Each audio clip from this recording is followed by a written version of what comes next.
जी, तो अब हम पढ़ने वाले हैं एक ऐसा चैप्टर जो कि बहुत ही आसान है। इस चैप्टर को पढ़ने के बाद आपको ऐसा लगेगा कि फिजिक्स उतनी भी टफ नहीं है जितनी हमें लग रही है। मैंने पहले भी आपको एक बात बताई है, 1 से लेके 7वां चैप्टर जो है, यानी इलेक्ट्रोस्टैट से लेके ईएमएफ तक जो चैप्टर्स हैं वो टफ है। वो आपस में इंटरकनेक्टेड है। इसके बाद के जो चैप्टर्स हैं ना, वो इंटरकनेक्टेड नहीं है, वो इंडिपेंडेंट है। तो वो आप पढ़ सकते हो आराम से अगर आपने पूरी तैयारी नहीं भी कर रखी। तो स्टार्ट करते हैं। समय ज़्यादा बचा नहीं हुआ है, टाइम वेस्ट नहीं करूँगा आपका। सब्सक्राइब करके बेल आइकन को प्रेस कर लो, स्टार्ट करते हैं। पहली चीज़, लाइट के 2 नेचर के बारे में हमने बात करी थी, अगर आपको ध्यान हो। रे ऑप्टिक्स अगर आपने मेरा देख रखा है, नहीं देख रखा है तो मैं भी आपको बता देता हूँ। लाइट जो है वो एक डुअल नेचर शो करता है, यानी पार्टिकल नेचर भी शो करता है और वेव नेचर भी शो करता है। इसके ऊपर 4 थ्योरीज़ हमने पढ़ी थी। 4 थ्योरीज़ में हमने पहली थ्योरी तो समझ ली थी पिछले चैप्टर के अंदर, वापस से रिवाइज़ करा देता हूँ। एक न्यूटन अंकल आए थे, न्यूटन अंकल ने बोला कि भई लाइट के अंदर छोटे-छोटे पार्टिकल्स होते हैं। तो लाइट यानी पार्टिकल नेचर शो करता है। तो उसको न्यूटन का कॉर्पुस्कुलर थ्योरी बोला गया। इसके बाद हमारे ह्यूजेंस अंकल है, जिसके बारे में हम इस चैप्टर के अंदर पढ़ने वाले हैं। उन्होंने बोला नहीं, नहीं लाइट तो एक वेव है, इस तरीके से वेव की तरह प्रोपेगेट करता है, वेव की तरह चलता है। तो वो हमारी ह्यूजेंस थ्योरी के फॉर्म में आई और वो अभी हम इस चैप्टर के अंदर कवर करने वाले हैं। उसी के बेसिस पर वेव ऑप्टिक्स बनी पूरी की पूरी। इसके बाद क्या हुआ कि इलेक्ट्रोमैग्नेटिक वेव्स है लाइट, ठीक है, ऐसा बोला गया। मैक्सवेल अंकल ने ऐसा बोला कि लाइट जो है वो इलेक्ट्रोमैग्नेटिक वेव्स है। ये हमने कहां पर समझ लिया था, पढ़ लिया था, ईएम वेव्स चैप्टर के अंदर पढ़ लिया था।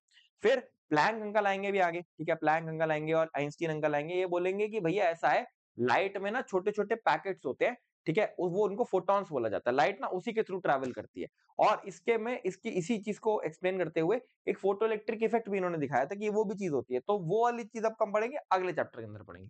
तो अभी हमें समझना है कि लाइट के 2 नेचर हैं, पार्टिकल नेचर और वेव नेचर। इसी को हम ड्यूअल नेचर ऑफ लाइट बोलते हैं। पार्टिकल नेचर से कुछ चीजें हम समझाते हैं, जैसे रे ऑप्टिक्स है, ज्योमेट्रिकल ऑप्टिक्स वगैरह ये सब, यानी जो हम लोगों ने रिफ्लेक्शन रिफ्रैक्शन समझा था। और इसके बाद अभी हम इस चैप्टर के अंदर पढ़ेंगे इंटरफेरेंस और डिफ्रैक्शन। ये 2 चीजें हम कैसे समझाएंगे, और पोलराइजेशन भी होती है, वो आपके सिलेबस से हटा दिया गया है। वो सारी की सारी चीजें हम वेव थ्योरी ऑफ लाइट से समझा रहे हो। तो स्टार्ट करते हैं। सबसे पहले समझते हैं कि भाई देखो होता क्या है।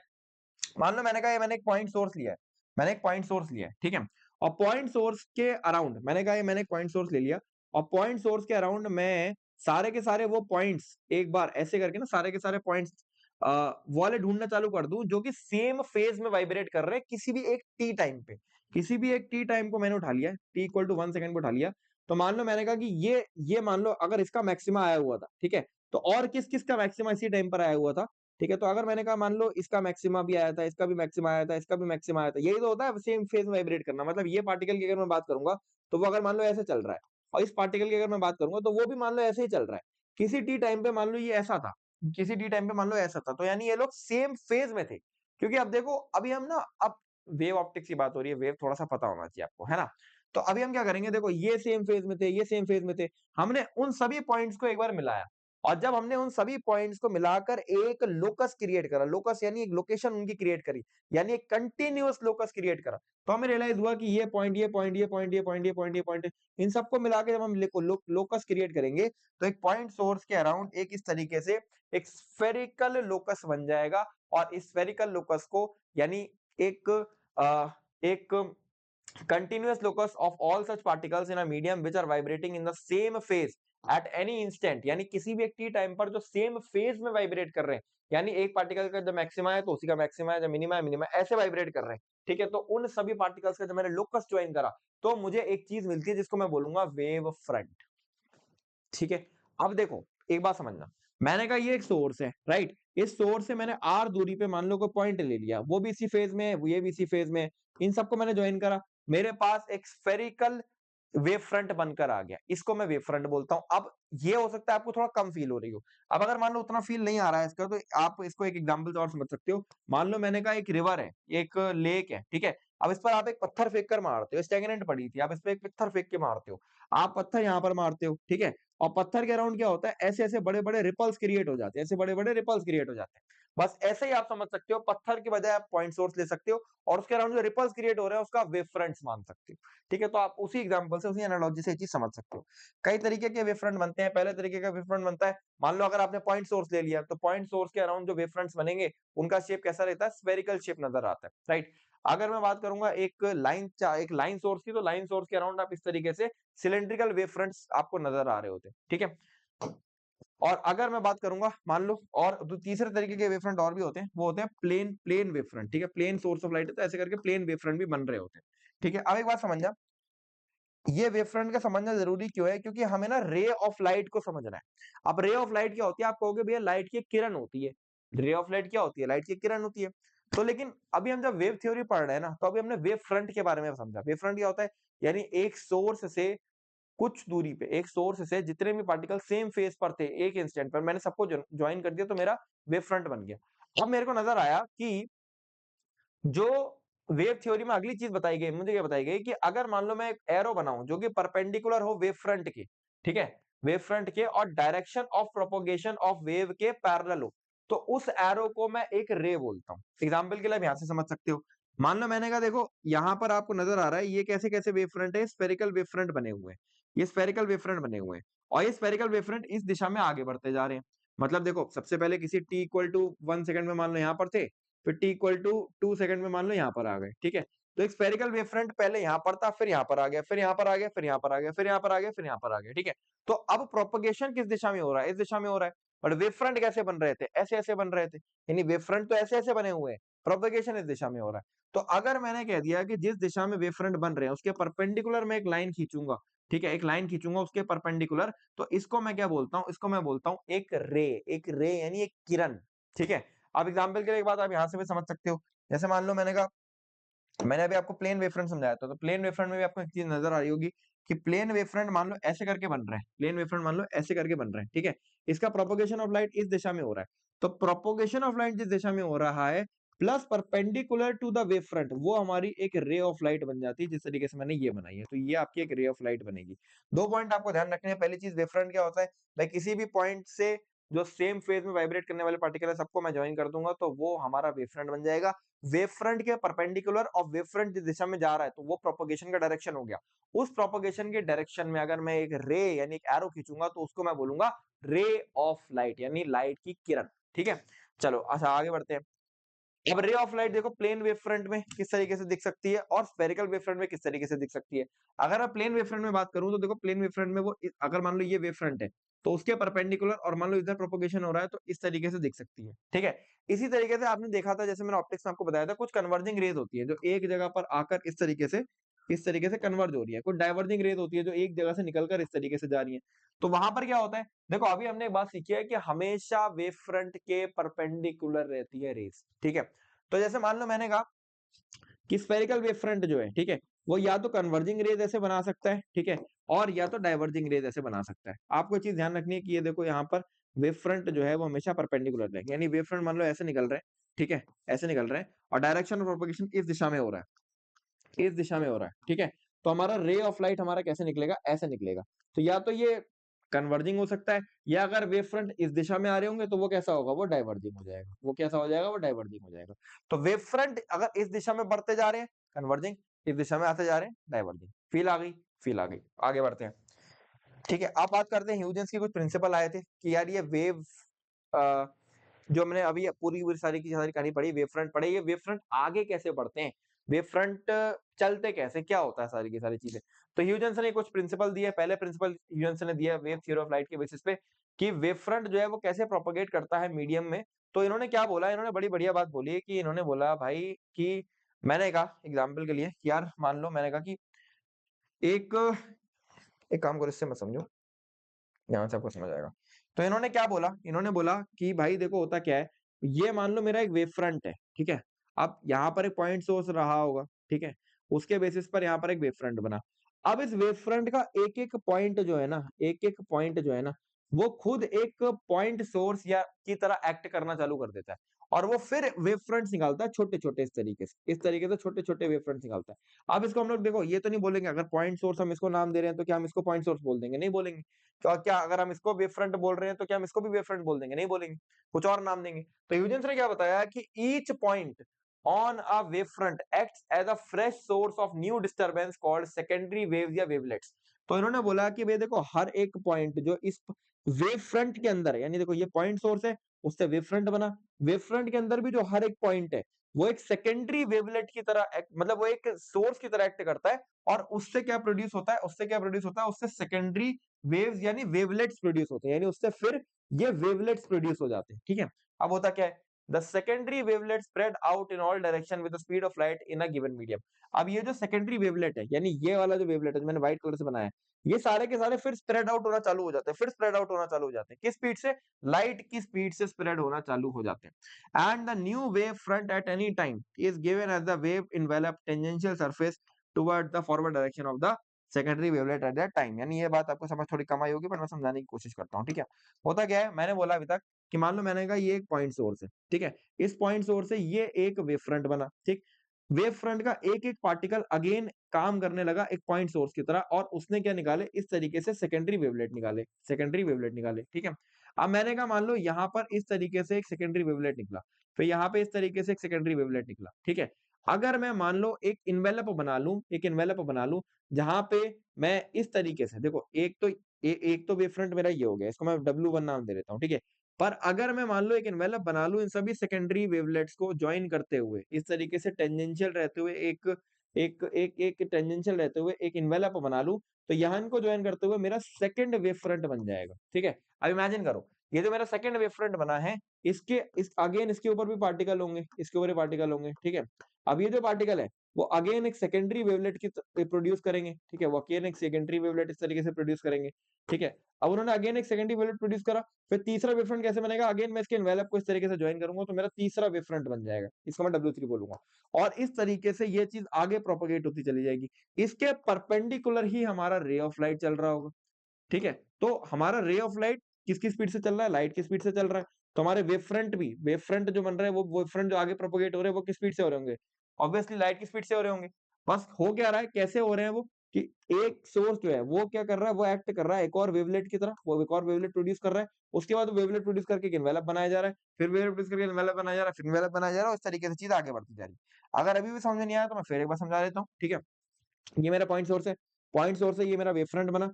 वेव फ्रंट में मेरा जो पॉइंट थे, जितने भी पॉइंट थे वो खुद एक सोर्स की तरह एक्ट करने लगे, और उन्होंने एक सेकेंडरी वेवलेट निकाला, ठीक है।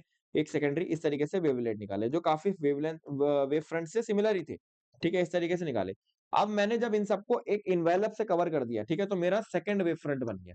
सेकंड वेव फ्रंट में भी यही सेम चीज हुई, फिर थर्ड वेव फ्रंट बना, फोर्थ बना, फिफ्थ बना, इस तरीके से वेव फ्रंट्स आगे बढ़ते चले गए। और इसके परपेंडिकुलरली अगर मैं एक एरो खींच दूंगा तो मैं उसको क्या बोलूंगा, उसको मैं बोलूंगा रे ऑफ लाइट। ये पूरी की पूरी ह्यूजेंस की थ्योरी थी। अभी मैंने इतने डेप्थ में इससे समझाई है क्योंकि बहुत सिंपल सा सीधा साधा सा एक सैंपल पेपर का सवाल भी है, ठीक है, आपका जो सीबीएसई ऑफिशियल देता है, और वैसे भी आपके एग्जाम में आ सकता है सवाल, क्या कि भैया ये जो सेकेंडरी वेवलेट्स होते हैं इसका डेफिनेशन लिख दो, और वेव फ्रंट्स का डेफिनेशन लिख दो। वेव फ्रंट्स का तो आप लिख दोगे, लाइन जो है continuous locus of all the points vibrating in the same phase from a point source is known as wave fronts, ठीक है। इसके बाद अगर आपको वेवलेट्स की डेफिनेशन पूछ ली जाए तो आप ये दो लाइन छाप देना। दो लाइन मतलब पहली लाइन छाप देना कि हर पॉइंट वेव फ्रंट में एक पॉइंट सोर्स की तरह एक्ट करने लगता है, फ्रेश सोर्स की तरह एक्ट करने लगता है, और नया डिस्टर्बेंस प्रोड्यूस करता है जिसको हम वेवलेट्स बोलते हैं। अगर सभी वेवलेट्स के एनवेलप को ज्वाइन कर दिया जाएगा टेंजेंशियल टू एनी पॉइंट, तो हमको नया वेव फ्रंट मिल जाता है। फिर उस वेव फ्रंट का फिर वेवलेट की तरह एक्ट करेगा। ये जो सेकेंडरी वेवलेट है वो लाइट की स्पीड से स्प्रेड आउट होना चालू हो जाता है, ठीक है। बात समझ आ गई? आ गई। अब इसी वेव थ्योरी के बेसिस पर हम एक बार रिफ्लेक्शन को एक्सप्लेन करने की कोशिश करते हैं। इसका डेरिवेशन एग्जाम में पूछा जाता है तो मैंने यहाँ पे डाल दिया है। कैसे होता है देखो, बात समझो, मोटा मोटा आपको एक बात समझ में आई होगी कि अगर मान लो मैंने कहा कि एक सरफेस है, ठीक है, उससे लाइट टकराई, लाइट गई, ठीक है। अब अगर मैं वेव फ्रंट के टर्म्स में बात करने वाला हूं तो ऑब्वियस सी बात है, रे ऑफ लाइट अगर ऐसे आई थी और ऐसे गई थी, और ये एंगल अगर इंसिडेंट एंगल था, ये एंगल अगर आर एंगल था, तो यहाँ पर एक वेव फ्रंट ऐसे आया होगा, एक वेव फ्रंट ऐसे आया होगा, टकराया होगा, और वेव फ्रंट ऐसे ही चला गया होगा, ठीक है, जो कि परपेंडिकुलर टू लाइट रहता है। तो वही चीज हमको यहाँ पर समझाने की कोशिश करी गई है। ये हमारा इंसिडेंट वेव फ्रंट है। अब अभी हम लोग वेव फ्रंट की बात करेंगे, वेव्स की नहीं बात करेंगे। वेव्स के परपेंडिकुलर ही है वेव फ्रंट, आपको समझ आ गया है, ठीक है। तो ये हमारा इंसिडेंट वेव फ्रंट है, ठीक है। ये हमारा इंसिडेंट वेव फ्रंट है।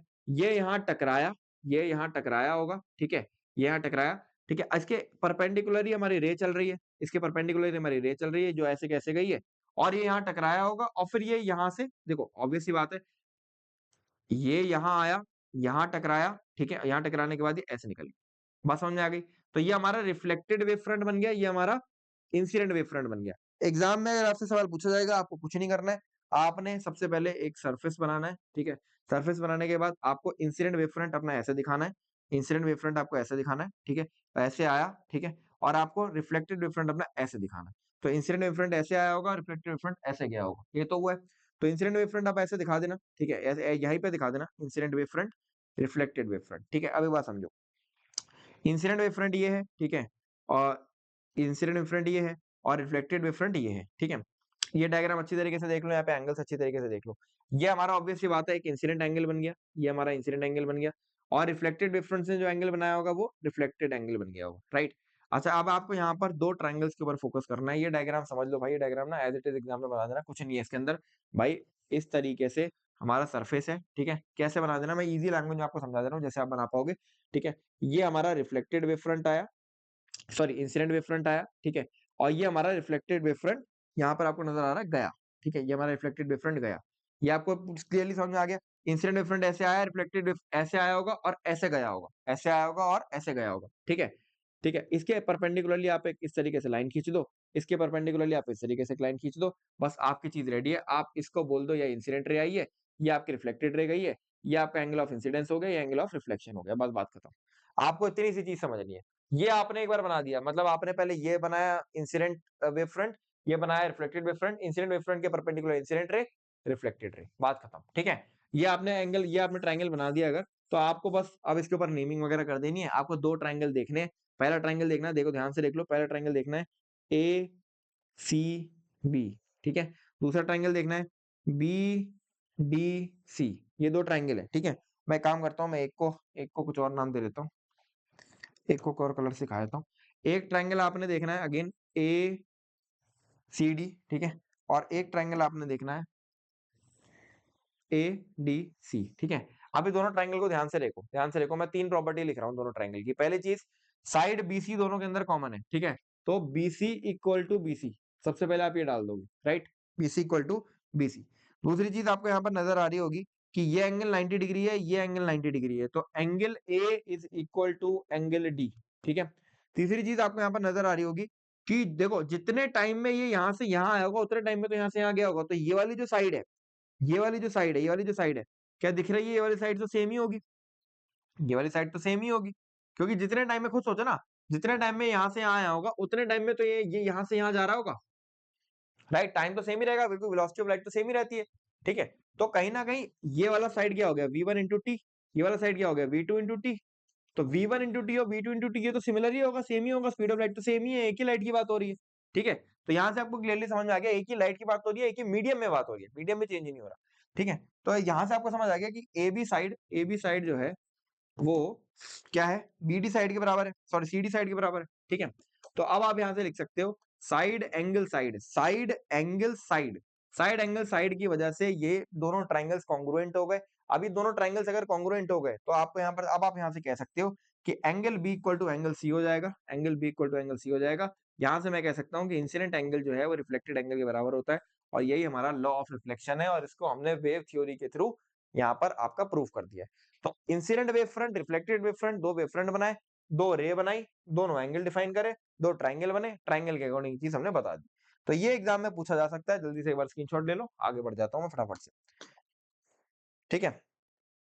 इसके बाद, इसके बाद आती है हमारी अगली अगला अगली अगला डेरिवेशन छोटा सा पूछा जाता है रिफ्रैक्शन का। भैया आप बता दो, रिफ्रैक्शन को भी प्रूफ कर दो ना, रिफ्लेक्शन को जैसे करा वैसे रिफ्रैक्शन को भी प्रूफ कर दो।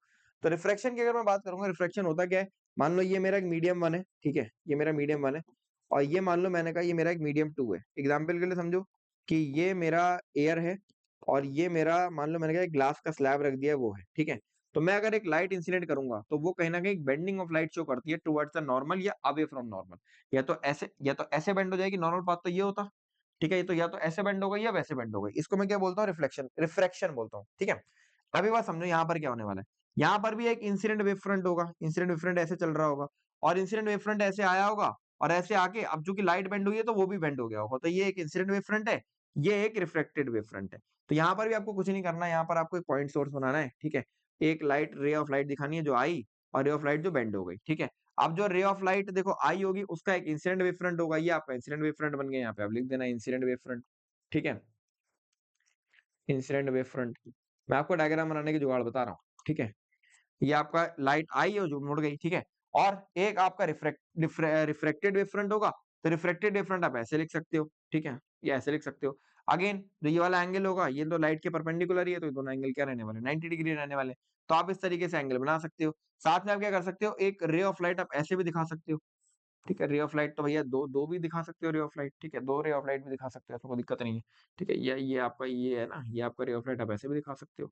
तो ये आपका इंसिडेंट वेव फ्रंट है, ये आपका रिफ्रेक्टेड वेव फ्रंट है। अब अगेन अब आपको देखो, अब आपको फिर से ट्राइंगल को नाम दे देना है, ए बी सी डी, इस तरीके से आप नाम दे दो। ठीक है, अब आपको अगेन यहाँ पे दो ट्राइंगल दिख रहे होंगे। अच्छा, यहाँ पर एक बात समझो, जितने टाइम में ये चीज, ये पॉइंट जितने टाइम में यहाँ से यहाँ आया होगा, मतलब इंसिडेंट रे यहाँ से यहाँ आई होगी, उतने टाइम में क्या हुआ होगा, ये वाली लाइट जो यहाँ से यहाँ पहुंच गई होगी। क्या ये बात समझ में आ रही है? अरे ये बस मैंने इसको आगे ही तो बढ़ाया है, ये रे एक ही साथ तो चल रही है, इमेजिन करो ना। जितने टाइम में यहाँ से यहाँ आई, ठीक है, उतने टाइम में अगला पॉइंट यहाँ से यहाँ पहुंच गया होगा टी टाइम में, क्योंकि स्पीड ऑफ लाइट तो सेम ही है ना। स्पीड ऑफ लाइट तो यहाँ पर एक ही तरीके से काम कर रही है।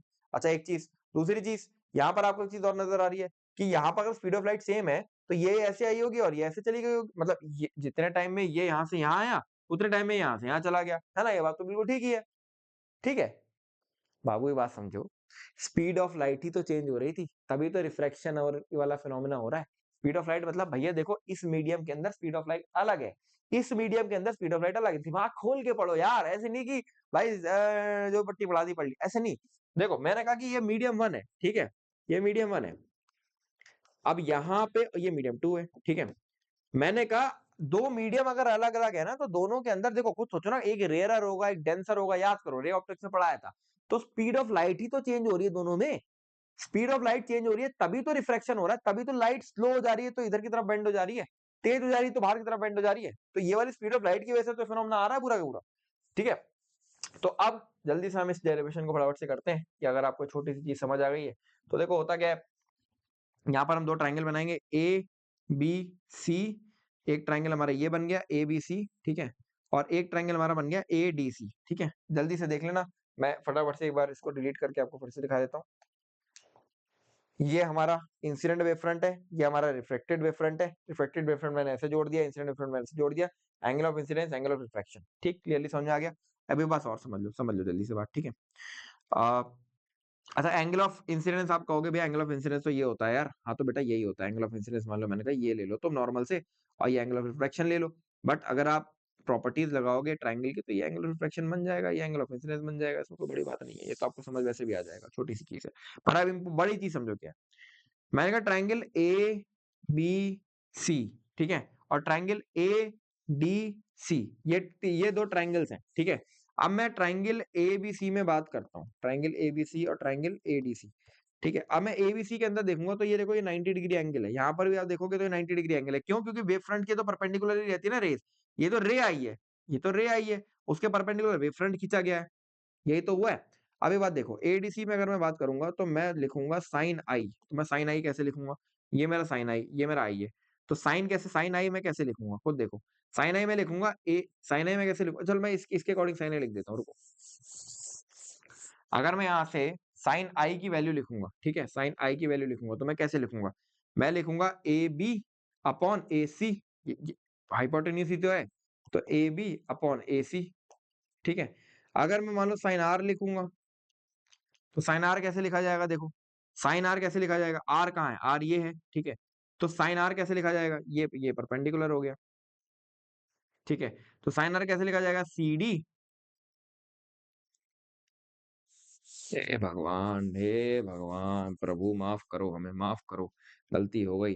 परपेंडिकुलर तो ये है यार, ठीक है। तो A B C upon A B, ठीक है, हो जाती है भाई, टीचरों से भी गलती हो जाती है छोटी मोटी, ठीक है। और अगर मैं साइन आर की वैल्यू लिखूंगा इस ट्राइंगल में, तो मैं साइन आर की वैल्यू कैसे लिख सकता हूँ, ए डी अपॉन ए सी, क्या दिख रहा है, ए डी अपॉन ए सी, क्या दिख रहा है कि नहीं दिख रहा है। अब अगर मैं दोनों को डिवाइड कर दूं, अगर मैं अब दोनों को डिवाइड कर दूं, तो ये साइन आई हो गया, ठीक है, और ये साइन आर हो गया, राइट। अब अगर मैं दोनों को डिवाइड कर दूं, तो मैं क्या लिखूंगा, sine I upon sine R, क्या आ जाएगा। आप दोनों को डिवाइड करोगे, A B, sorry A B नहीं, ए सी, एसी है ना ये साइड एसी, तो अगर आप दोनों को डिवाइड करोगे, तो आप क्या लिखोगे, BC divide by AC upon AD divide by AC, ठीक है। तो आप एसी एसी क्या करने वाले हो, कैंसिल करने वाले हो, तो बीसी अपॉन एडी आ गया। क्या बात समझ में आ रही है? अगर नहीं समझ में आई, मैं फिर बता देता हूँ भाई, कोई दिक्कत नहीं है, कोई दिक्कत नहीं है, कोई दिक्कत नहीं है।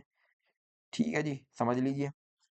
ये ट्रायंगल था पहला, ठीक है? ये ट्रायंगल हमें देखना है दूसरा, यानी एबीसी और एडीसी।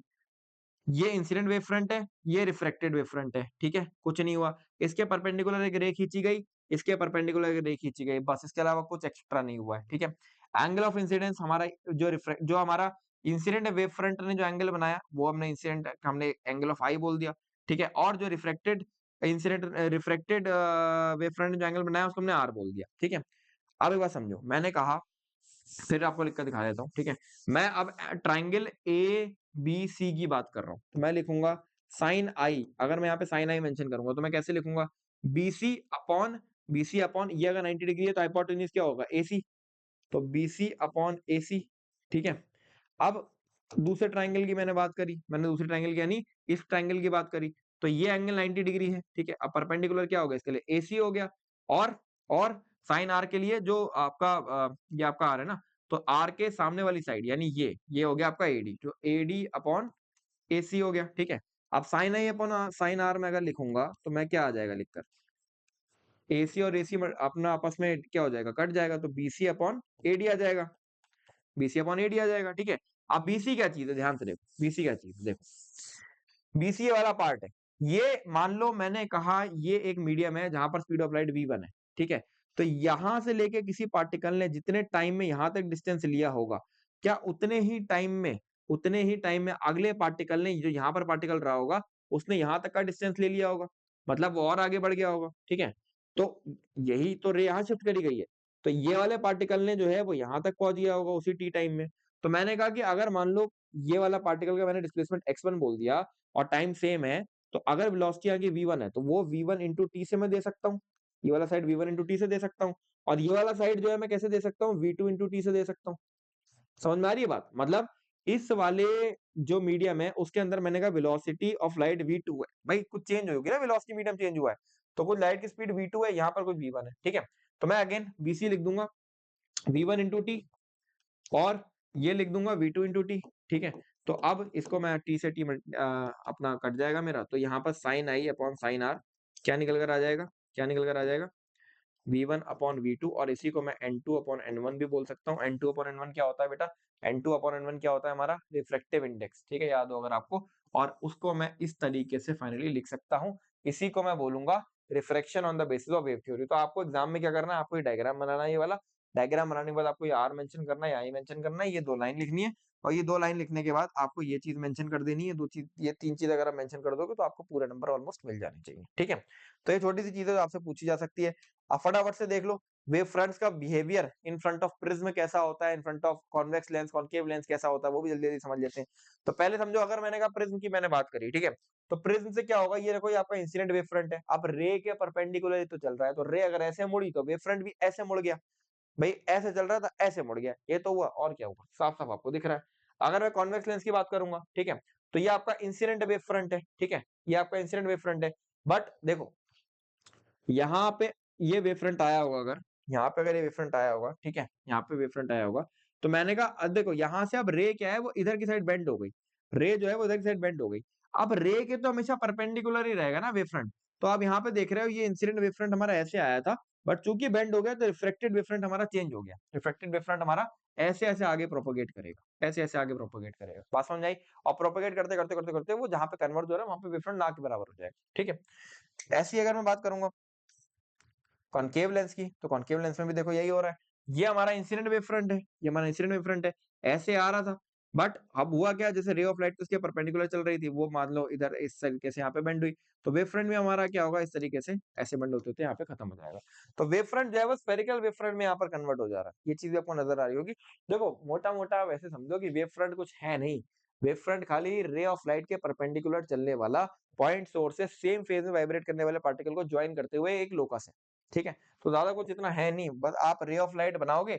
आपको अगर नहीं नजर आ रहा है कि वेव फ्रंट कैसे चलेगा, जैसे मान लो मैंने कहा रिफ्लेक्शन में वेव फ्रंट कैसे चलेगा, तो मैंने कहा अगर रे ऑफ लाइट ऐसे आ रही है, ठीक है, तो ऑब्वियस सी बात है कि जो जो जो आपका वेव फ्रंट है वो आपका ऐसे इंसिडेंट हो रहा होगा और आपका ऐसे जा रहा होगा। ये तो हमने डायग्राम बना दिया था, ठीक है? तो वो क्या है, आप रे ऑफ लाइट के परपेंडिकुलरली वेव फ्रंट को चला लो तो आपको वहां से भी सारी अंडरस्टैंडिंग बन जाएगी, ठीक है? अच्छा, अब वेव फ्रंट समझ में आ गया, सेकेंडरी वेवलेट समझ में आ गए, रिफ्लेक्शन का फिनोमेना कैसे हुआ समझ में आ गया, रिफ्रैक्शन का फिनोमेना कैसे हुआ समझ में आ गया। अब बात करते हैं भैया दो वेव्स का सुपरपोजिशन के प्रिंसिपल को। ये क्या होता है भैया समझो। अब देखो, जब होता क्या है कि जब number of waves travelling through a medium super impose on each other the resultant displacement any point is given. ठीक है, वेक्टर सम। अब देखो मैं ऐसे समझाने की कोशिश करता हूँ। देखो अब ये जो वेव फ्रंट्स बन रहे हैं ना, ये कहीं ना कहीं देखो, अगर मान लो मैंने कहा कि एक पॉइंट सोर्स से ये वेव फ्रंट बने सारे, और इस पॉइंट सोर्स से मान लो ये वेव फ्रंट बने। अब ये अगर आपस में मिलाए जाएंगे, या आपस में जब मिलाए जाएंगे तो ये वेव ही तो है। मान लो अगर आप ध्यान से देखोगे तो ये एक वेव ही तो है। ठीक है, और ये भी एक वेव ही है, ये भी क्या है, वेव ही है। अब मान लो इन दोनों वेव को मैं मिलाऊंगा, ठीक है, तो एक बार आप ध्यान से देखो। अगर मैंने कहा इन दोनों वेव को मैं मिला रहा हूँ, ठीक है, तो इस पॉइंट पर अगर मैं डिस्प्लेसमेंट देना चाहता हूँ, तो मैंने कहा इसका डिस्प्लेसमेंट मान लो y1 है इस पॉइंट पर, और इसका डिस्प्लेसमेंट मान लो मैंने कहा y2 है।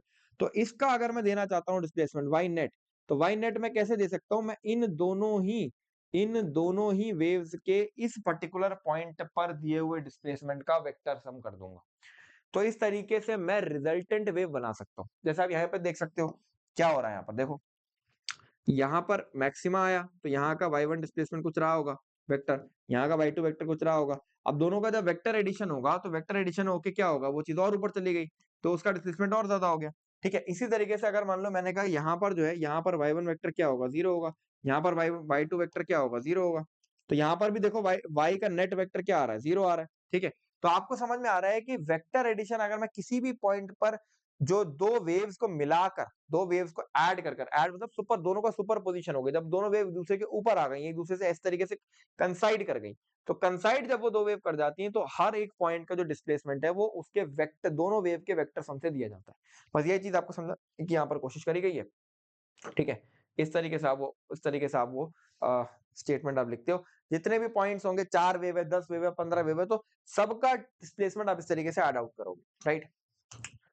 अच्छा, अब एक ना यंग का डबल स्लिट एक्सपेरिमेंट आ जाता है। अब यहीं से हमारी दो ही चीजों की हम बात करने वाले हैं। पहले यहाँ पर इंटरफेरेंस की बात करेंगे, फिर हम डिफ्रैक्शन की बात करेंगे। ये दो फिनोमेना है जो हम वेव थ्योरी से ही समझा पाए थे। ठीक है, हम कॉर्पुस्कुलर थ्योरी से समझा ही नहीं पाए कि ये फिनोमेना हो क्यों रहे। एक पोलराइजेशन का फिनोमेना होता है, वो भी हम नहीं समझा पाए थे। पोलराइजेशन आपके कोर्स में नहीं, आपको दो चीजें पढ़नी। स्टार्ट करते हैं। पहली चीज समझो क्या हुआ कि जैसे मान लो मैंने कहा, ये बड़ी प्यारी चीज थी। तो यंग्स ने क्या करा था कि उन्होंने एक डबल स्लिट एक्सपेरिमेंट करा था। क्या डबल स्लिट एक्सपेरिमेंट था समझो। ये मैंने इमेज बहुत प्यारी लगा रखी है, इमेज से आपको सब चीज समझ में आ जाएगी, समझ में। ठीक है, मैंने कहा कि एक सोर्स ऑफ लाइट था। अभी सोर्स ऑफ लाइट भी कोई आम सोर्स ऑफ लाइट नहीं था, ये कोहेरेंट सोर्स ऑफ लाइट था। अभी कोहेरेंट सोर्स क्या होते हैं, इनकोहेरेंट क्या होता है, वो भी समझेंगे। मैंने कहा मैंने एक सोर्स ऑफ लाइट लगाया, ठीक है, और फिर मैंने इस तरीके से एक एक लकड़ी का पीस लगा दिया, और उसमें ना देखो छोटी सी स्लिट है, नजर आ रही है स्लिट, समझते हो, एक छोटा सा ऐसे पतला सा एकदम छेद है, ऐसा पतला सा एकदम छेद है। मतलब देखो ऐसा, मतलब बिल्कुल छोटा पतला सा ऐसा छेद है।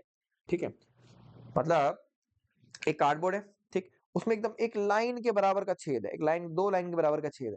ठीक है, तो ये दो लाइन के बराबर का जो छेद था, इससे लाइट ऐसे करके गई आगे, इससे लाइट आगे गई, और जब लाइट आगे गई तो सामने मैंने एक स्क्रीन बनाई, और उस स्क्रीन पर कुछ इस तरीके का पैटर्न, मतलब bright bright black, bright black, bright black, ऐसा पैटर्न नजर आया। ठीक है, अब ऐसा पैटर्न नजर आया, कैसा पैटर्न था ये, मैं आपको देखो लाइव दिखा देता हूँ, या मेरी स्क्रीन पे बाई चांस ये वाली चीज जो होती है ना, ये वाली चीज, ये वाला जो पैटर्न है वो बनता है, मैं आपको लाइव दिखा देता हूँ। ठीक है, वैसा पैटर्न नजर आया, कैसा पैटर्न था देखो। देखो अब आपको स्क्रीन पर भी वैसा पैटर्न थोड़ा थोड़ा नजर आ रहा होगा, है ना, कि मतलब देखो ऊपर देखो, यहाँ पर थोड़ा सा ब्राइट दिख रहा है, फिर डार्क, फिर ब्राइट, फिर डार्क, फिर ब्राइट, फिर डार्क, फिर ब्राइट, फिर ब्राइट। तो इस तरीके का पैटर्न जो है वो स्क्रीन पर नजर आया, जब दो स्लिट्स लगाई गई और दो स्लिट से उन वेव्स को पास कराया गया। अब ऐसा क्यों हुआ, क्यों हुआ, क्या, कैसे हुआ, क्या हुआ, वो सारी की सारी चीजें अभी हम समझने की कोशिश करेंगे। ठीक है, जल्दी से हम समझने की कोशिश करेंगे, समझते हैं पहले बात को। ठीक है, समझते हैं बात को, क्या हुआ, कैसे हुआ, कब हुआ। ठीक है, ये भी समझते हैं। पहले चीज समझते हैं, देखो क्या हुआ कि यहाँ पर अगर मैंने दो वेव्स ली, ठीक है, अब दो वेव्स कैसे बनी होंगी, क्या हुआ होगा, इसको थोड़ा समझो। ठीक है, देखो हुआ क्या, थोड़ा समझते हैं इस चीज को। मैंने कहा मैंने एक पॉइंट सोर्स ले लिया, पॉइंट सोर्स से लिया, ठीक है। अब इस पॉइंट सोर्स से मैंने कहा कि कुछ वेव्स निकली होंगी, लाइट वेव्स निकली होंगी। ये क्या है भैया, ये वेव फ्रंट्स है, ये वेव फ्रंट्स है। ठीक है, अब हुआ क्या कि मान लो मैंने कहा ये इस तरीके से कार्डबोर्ड था, जिसमें ये दो स्लिट्स थी, दो स्लिट्स यानी दो छोटी छोटी ऐसी जरा जरा सी जगहें थी जहां से लाइट निकल सकती है। ठीक है, अब ये जब यहाँ पे टकराई तो यहाँ पे टकरा के फिर ये वापस से एक रे की तरह इस तरीके से बेंड हो गई हल्की सी, ये हल्की सी इस तरीके से बेंड हुई, ठीक है। और ये भी क्या हुआ इस तरीके से प्रोपेगेट करने लगा, ठीक है। अब होगा क्या देखो, अब आसान। अब ये स्क्रीन है हमारी, ये स्क्रीन है, ठीक है, ये स्क्रीन है। हुआ क्या, अगर मैं इसका साफ सी इमेज बनाऊं तो हुआ क्या, ये हमारी स्लेट थी, ठीक है, ये हमारी स्लेट थी, ठीक है। मैंने एक सोर्स ऑफ लाइट यहाँ छोड़ी, ठीक है, वो बेंड होकर इधर चली गई। एक सोर्स ऑफ लाइट मैंने यहाँ छोड़ी, वो मान लो इस तरीके से चली गई, ठीक है। एक सोर्स ऑफ लाइट, अब समझते जाना, ठीक है। एक लाइट रे मैंने यहाँ पर छोड़ी, ठीक है, एक लाइट रे मैंने यहाँ पर छोड़ी, वो इधर तक ही गई, ठीक है। एक लाइट रे मैंने यहाँ पर छोड़ी, वो यहाँ तक ही गई, ठीक है। अब हुआ क्या समझना, ऐसे करके अलग अलग लाइट रेज अलग अलग जगह पर जाती रही और अलग अलग तरीके से मैच होती रही, ठीक है। मैच मतलब अलग अलग तरीके से एक दूसरे के ऊपर कंसाइड होती रही। यही पैटर्न स्क्रीन पर ओवरटेन हुआ। ये यहाँ पर कंसाइड हुई, फिर यहाँ पे कंसाइड हुई, यहाँ पे कंसाइड हुई, यहाँ पे कंसाइड हुई, तो अलग अलग जगह पर वो कंसाइड होती रही। अब ये जब आपस में कंसाइड हुई थी तो भैया आपस में कंसाइड हुई थी, तो कंसाइड होते हुए अगर मैंने कहा मुझे इसका नेट डिस्प्लेसमेंट बताना था, तो मैं इनको कैसे बताता, भैया मैं दोनों वेव्स के जो नेट डिस्प्लेसमेंट के वेक्टर्स थे मैं उनको डायरेक्टली ऐड कर देता। तो अगर मैं उनको डायरेक्टली ऐड कर देता तो मेरे को नेट डिस्प्लेसमेंट पता लग जाता, वो सिंपल सी चीज थी, ठीक है। अच्छा, अगर मैं बात करूंगा, देखो अब एक लाइट वेव मान लो ऐसे चल रही थी और दूसरे ये S1 से निकली, S2 से निकली, मैं एग्जांपल के लिए समझ ले रहा हूँ। मतलब ये S1 स्लिट्स के थ्रू निकली हुई लाइट थी, ये S2 स्लिट के थ्रू निकली हुई लाइट थी, ठीक है। अभी बात समझना, मैंने कहा मुझे इसका एम्पलीट्यूड बताना है, इसका रिजल्टेंट एम्पलीट्यूड बताना है। मतलब एम्पलीट्यूड मतलब होता है ये जो इसकी मैक्सिमम हाइट है, ठीक है। तो क्या वो मैं कह सकता हूँ वो भी यार इसी तरीके से वेक्टर एडिशन होगा, ठीक है, दोनों का एम्पलीट्यूड का वेक्टर एडिशन हो जाएगा, ठीक है।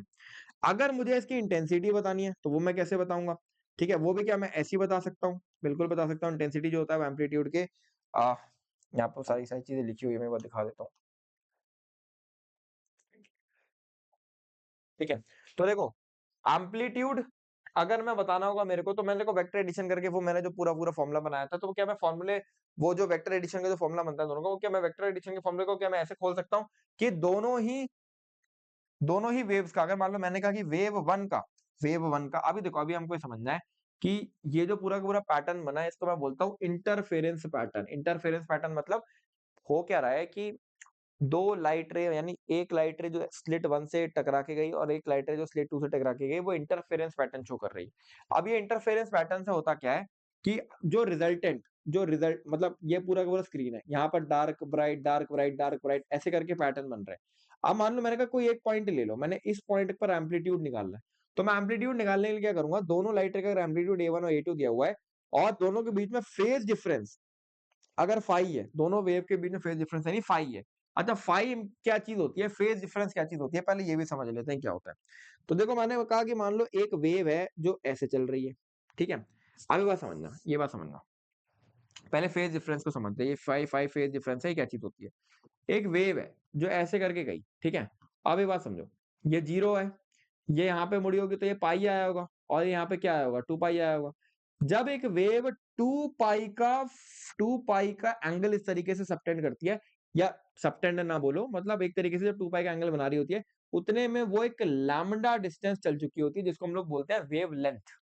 तो जितने में वो 2 पाई के फेज डिफरेंस तक पहुंचती है, 2 पाई के फेज पे पहुंचती है, उतने में वो लैम्डा डिस्टेंस चल चुकी होती है। तो अब अगर मैं मान लो लिखूंगा कि फेज डिफरेंस क्या होता है, पाई क्या होता है, और आपस में इंटर रिलेट करूंगा, तो मैं एक चीज दे सकता हूँ, ठीक है, वो भी मैं आपको दिखा देता हूँ। चीज मैं यहाँ पे दे सकता हूँ, सिंपल सी चीज है, ठीक है। क्या दे सकता हूँ, देखो मैं कह सकता हूँ कि जो पाथ डिफरेंस है यानी दो वेव, एग्जाम्पल के लिए दो वेव के बीच में जो पाथ डिफरेंस है वो मैं लैम्डा एक्स से देता हूँ, ठीक है। और दो वेव के बीच में जो फेज डिफरेंस है वो मैं लैम्डा फाई से देता हूँ। यानी दोनों बीच में कितना फेज डिफरेंस होगा, अगर मान लो फेज डिफरेंस 0 होगा, ठीक है, तो दोनों ही वेव क्या है, सेम फेज में काम चल रही है, ठीक है। अब देखो मैंने कहा पाथ डिफरेंस को अगर मैं लैम्डा से डिवाइड कर दूं, तो फेज डिफरेंस को अगर मैं 2 पाई से डिवाइड कर दूं, ये दोनों रेशियो सेम रहते हैं। अगर दोनों रेशियो सेम रहेंगे तो मैं पाथ डिफरेंस और फेज डिफरेंस के बीच में, पाथ डिफरेंस मतलब दो वेव के बीच में क्या डिफरेंस ऑफ पाथ आया है, मतलब ये जो डिस्टेंस है, ये नहीं, सॉरी सॉरी, ये नहीं है, ये जो डिस्टेंस आया है, ये जो डिफरेंस आया इसको मैं क्या बोलता हूँ, इसको मैं बोलता हूँ पाथ डिफरेंस, ठीक है। तो ये जो पाथ डिफरेंस और फेज डिफरेंस के बीच में मैं अगर मान लो कोई वो दूंगा एक तरीके से एक रिलेशन दूंगा, तो वो रिलेशन मैं क्या लिख सकता हूँ, वो रिलेशन मैं यहाँ पे लिख रखा है क्या, phase difference is equal to 2 pi upon lambda into X. बस यहीं से निकला, कोई कहीं से कुछ नहीं निकला, यहीं से निकला, यहीं से निकला, इसी को रीअरेंज करके निकाला, ठीक है। तो ये बड़ा इंपॉर्टेंट रिलेशन है। अब मैंने बोल दिया कि एक वेव है, उन दोनों मतलब दो वेव है, उनके बीच में मान लो आपका फेज डिफरेंस जो सॉरी पाथ डिफरेंस जो है वो लैम्डा बाई 3 दिया हुआ है। तो क्या आप फेज डिफरेंस निकाल सकते हो? बिल्कुल निकाल सकते हो। कैसे निकालोगे भैया? 2 पाई लैम्डा इंटू लैम्डा बाई 3, क्या होगा 2 पाई बाई 3 है भैया फेज डिफरेंस, ठीक है। और फेज डिफरेंस निकाल लिया, तो क्या आप दोनों के बीच में एम्पलीट्यूड का जो रिजल्टेंट एम्पलीट्यूड बनने वाला है किसी भी पॉइंट पर, क्या आप वो निकाल सकते हो? बिल्कुल निकाल सकते हो। कैसे निकालोगे? a1 का स्क्वायर प्लस a2 का square plus a1 a2 sorry 2a1 a2 cos phi, ये तो फॉर्मूला था a1 a2 cos फाई, ठीक है। ये तो फॉर्मूला था, याद हो अगर आपको, क्या यही फॉर्मूला था हमारा? बिल्कुल हाँ, यही फॉर्मूला था, 2 1 a2 cos फाई, ठीक है। अब देखो यहाँ पर मैं क्या करूंगा, यहाँ पर मैं पहले वेव का एम्पलीट्यूड पुट करूंगा, यहाँ पे दूसरे का पुट करूंगा, cos फाई यानी दोनों के बीच में जो फेज डिफरेंस है। अब अगर पाथ डिफरेंस दिया हुआ तो पाथ डिफरेंस से फेज डिफरेंस निकालना मैंने आपको सिखा दी, ठीक। इसी तरीके से अगर मैं इंटेंसिटी की बात करूंगा, तो इंटेंसिटी एम्पलीट्यूड के स्क्वायर के बराबर होती है। तो इंटेंसिटी को अगर मैं लिखता हूँ कि रिजल्टेंट इंटेंसिटी किसी पॉइंट पर अगर मुझे लिखनी है दोनों वेव की वजह से, तो वो I1 I2 इस तरीके से मैं यहाँ पर under root I1 plus I2 cos phi में दे सकता हूँ, ठीक है। इसको मैं इंटरफेरेंस टर्म भी बोलता हूँ, इसको मैं इंटरफेरेंस टर्म भी बोलता हूँ। जो ये टर्म आया, ये एक सिंगल टर्म आया, कभी आपसे पूछ ले जाए व्हाट इज इंटरफेरेंस टर्म, तो आप कहोगे इस चीज को मैं इंटरफेरेंस टर्म भी बोलता हूँ, ठीक है। अच्छा आगे बढ़ते हैं।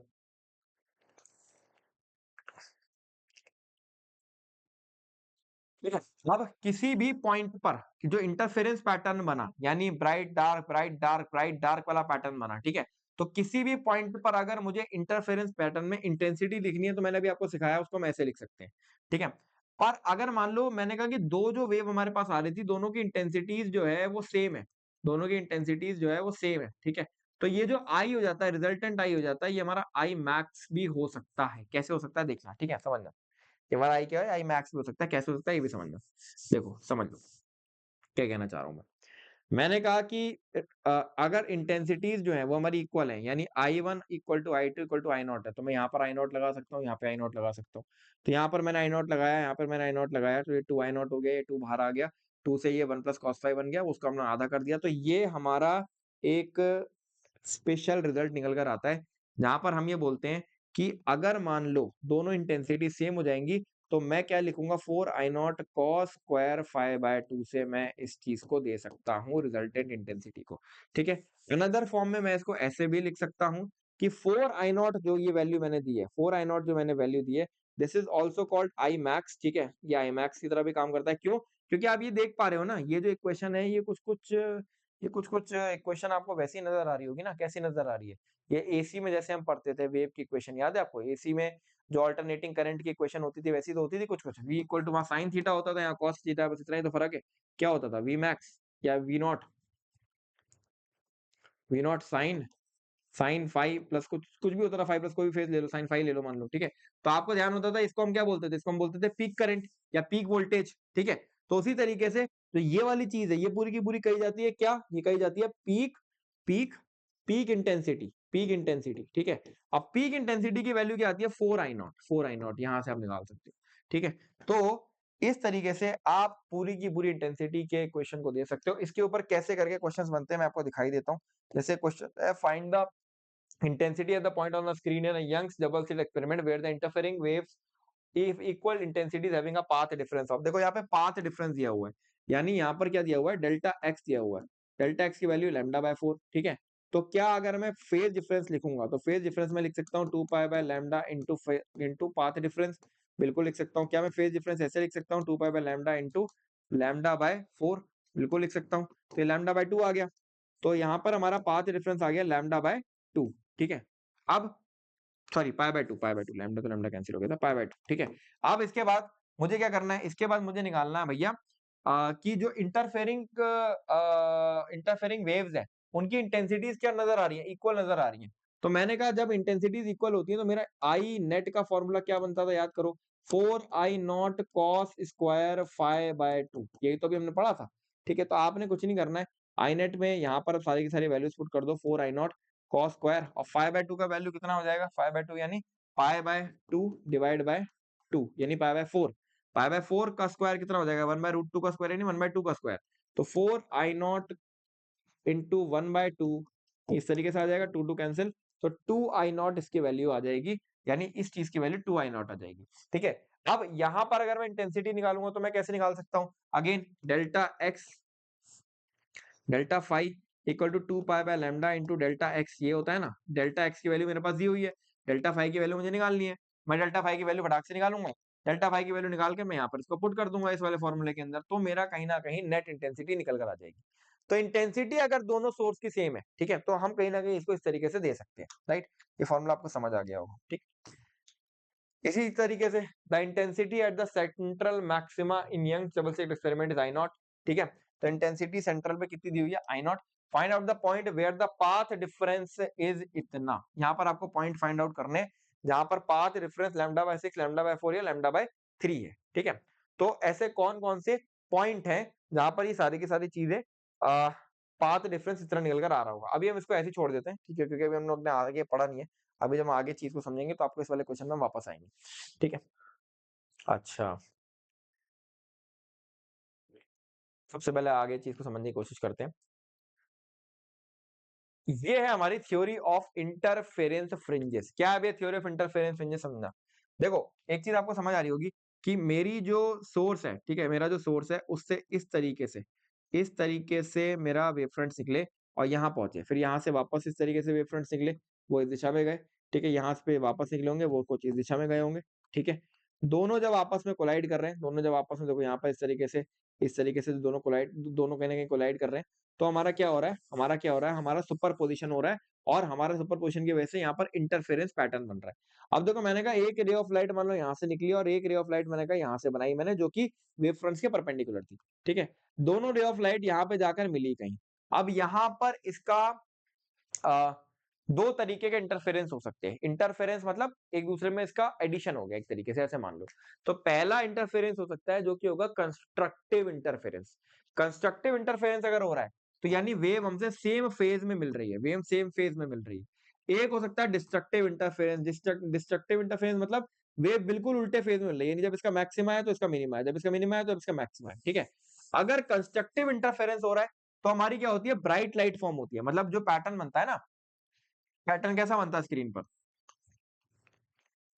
ब्राइट ऐसे ही तो बनता है।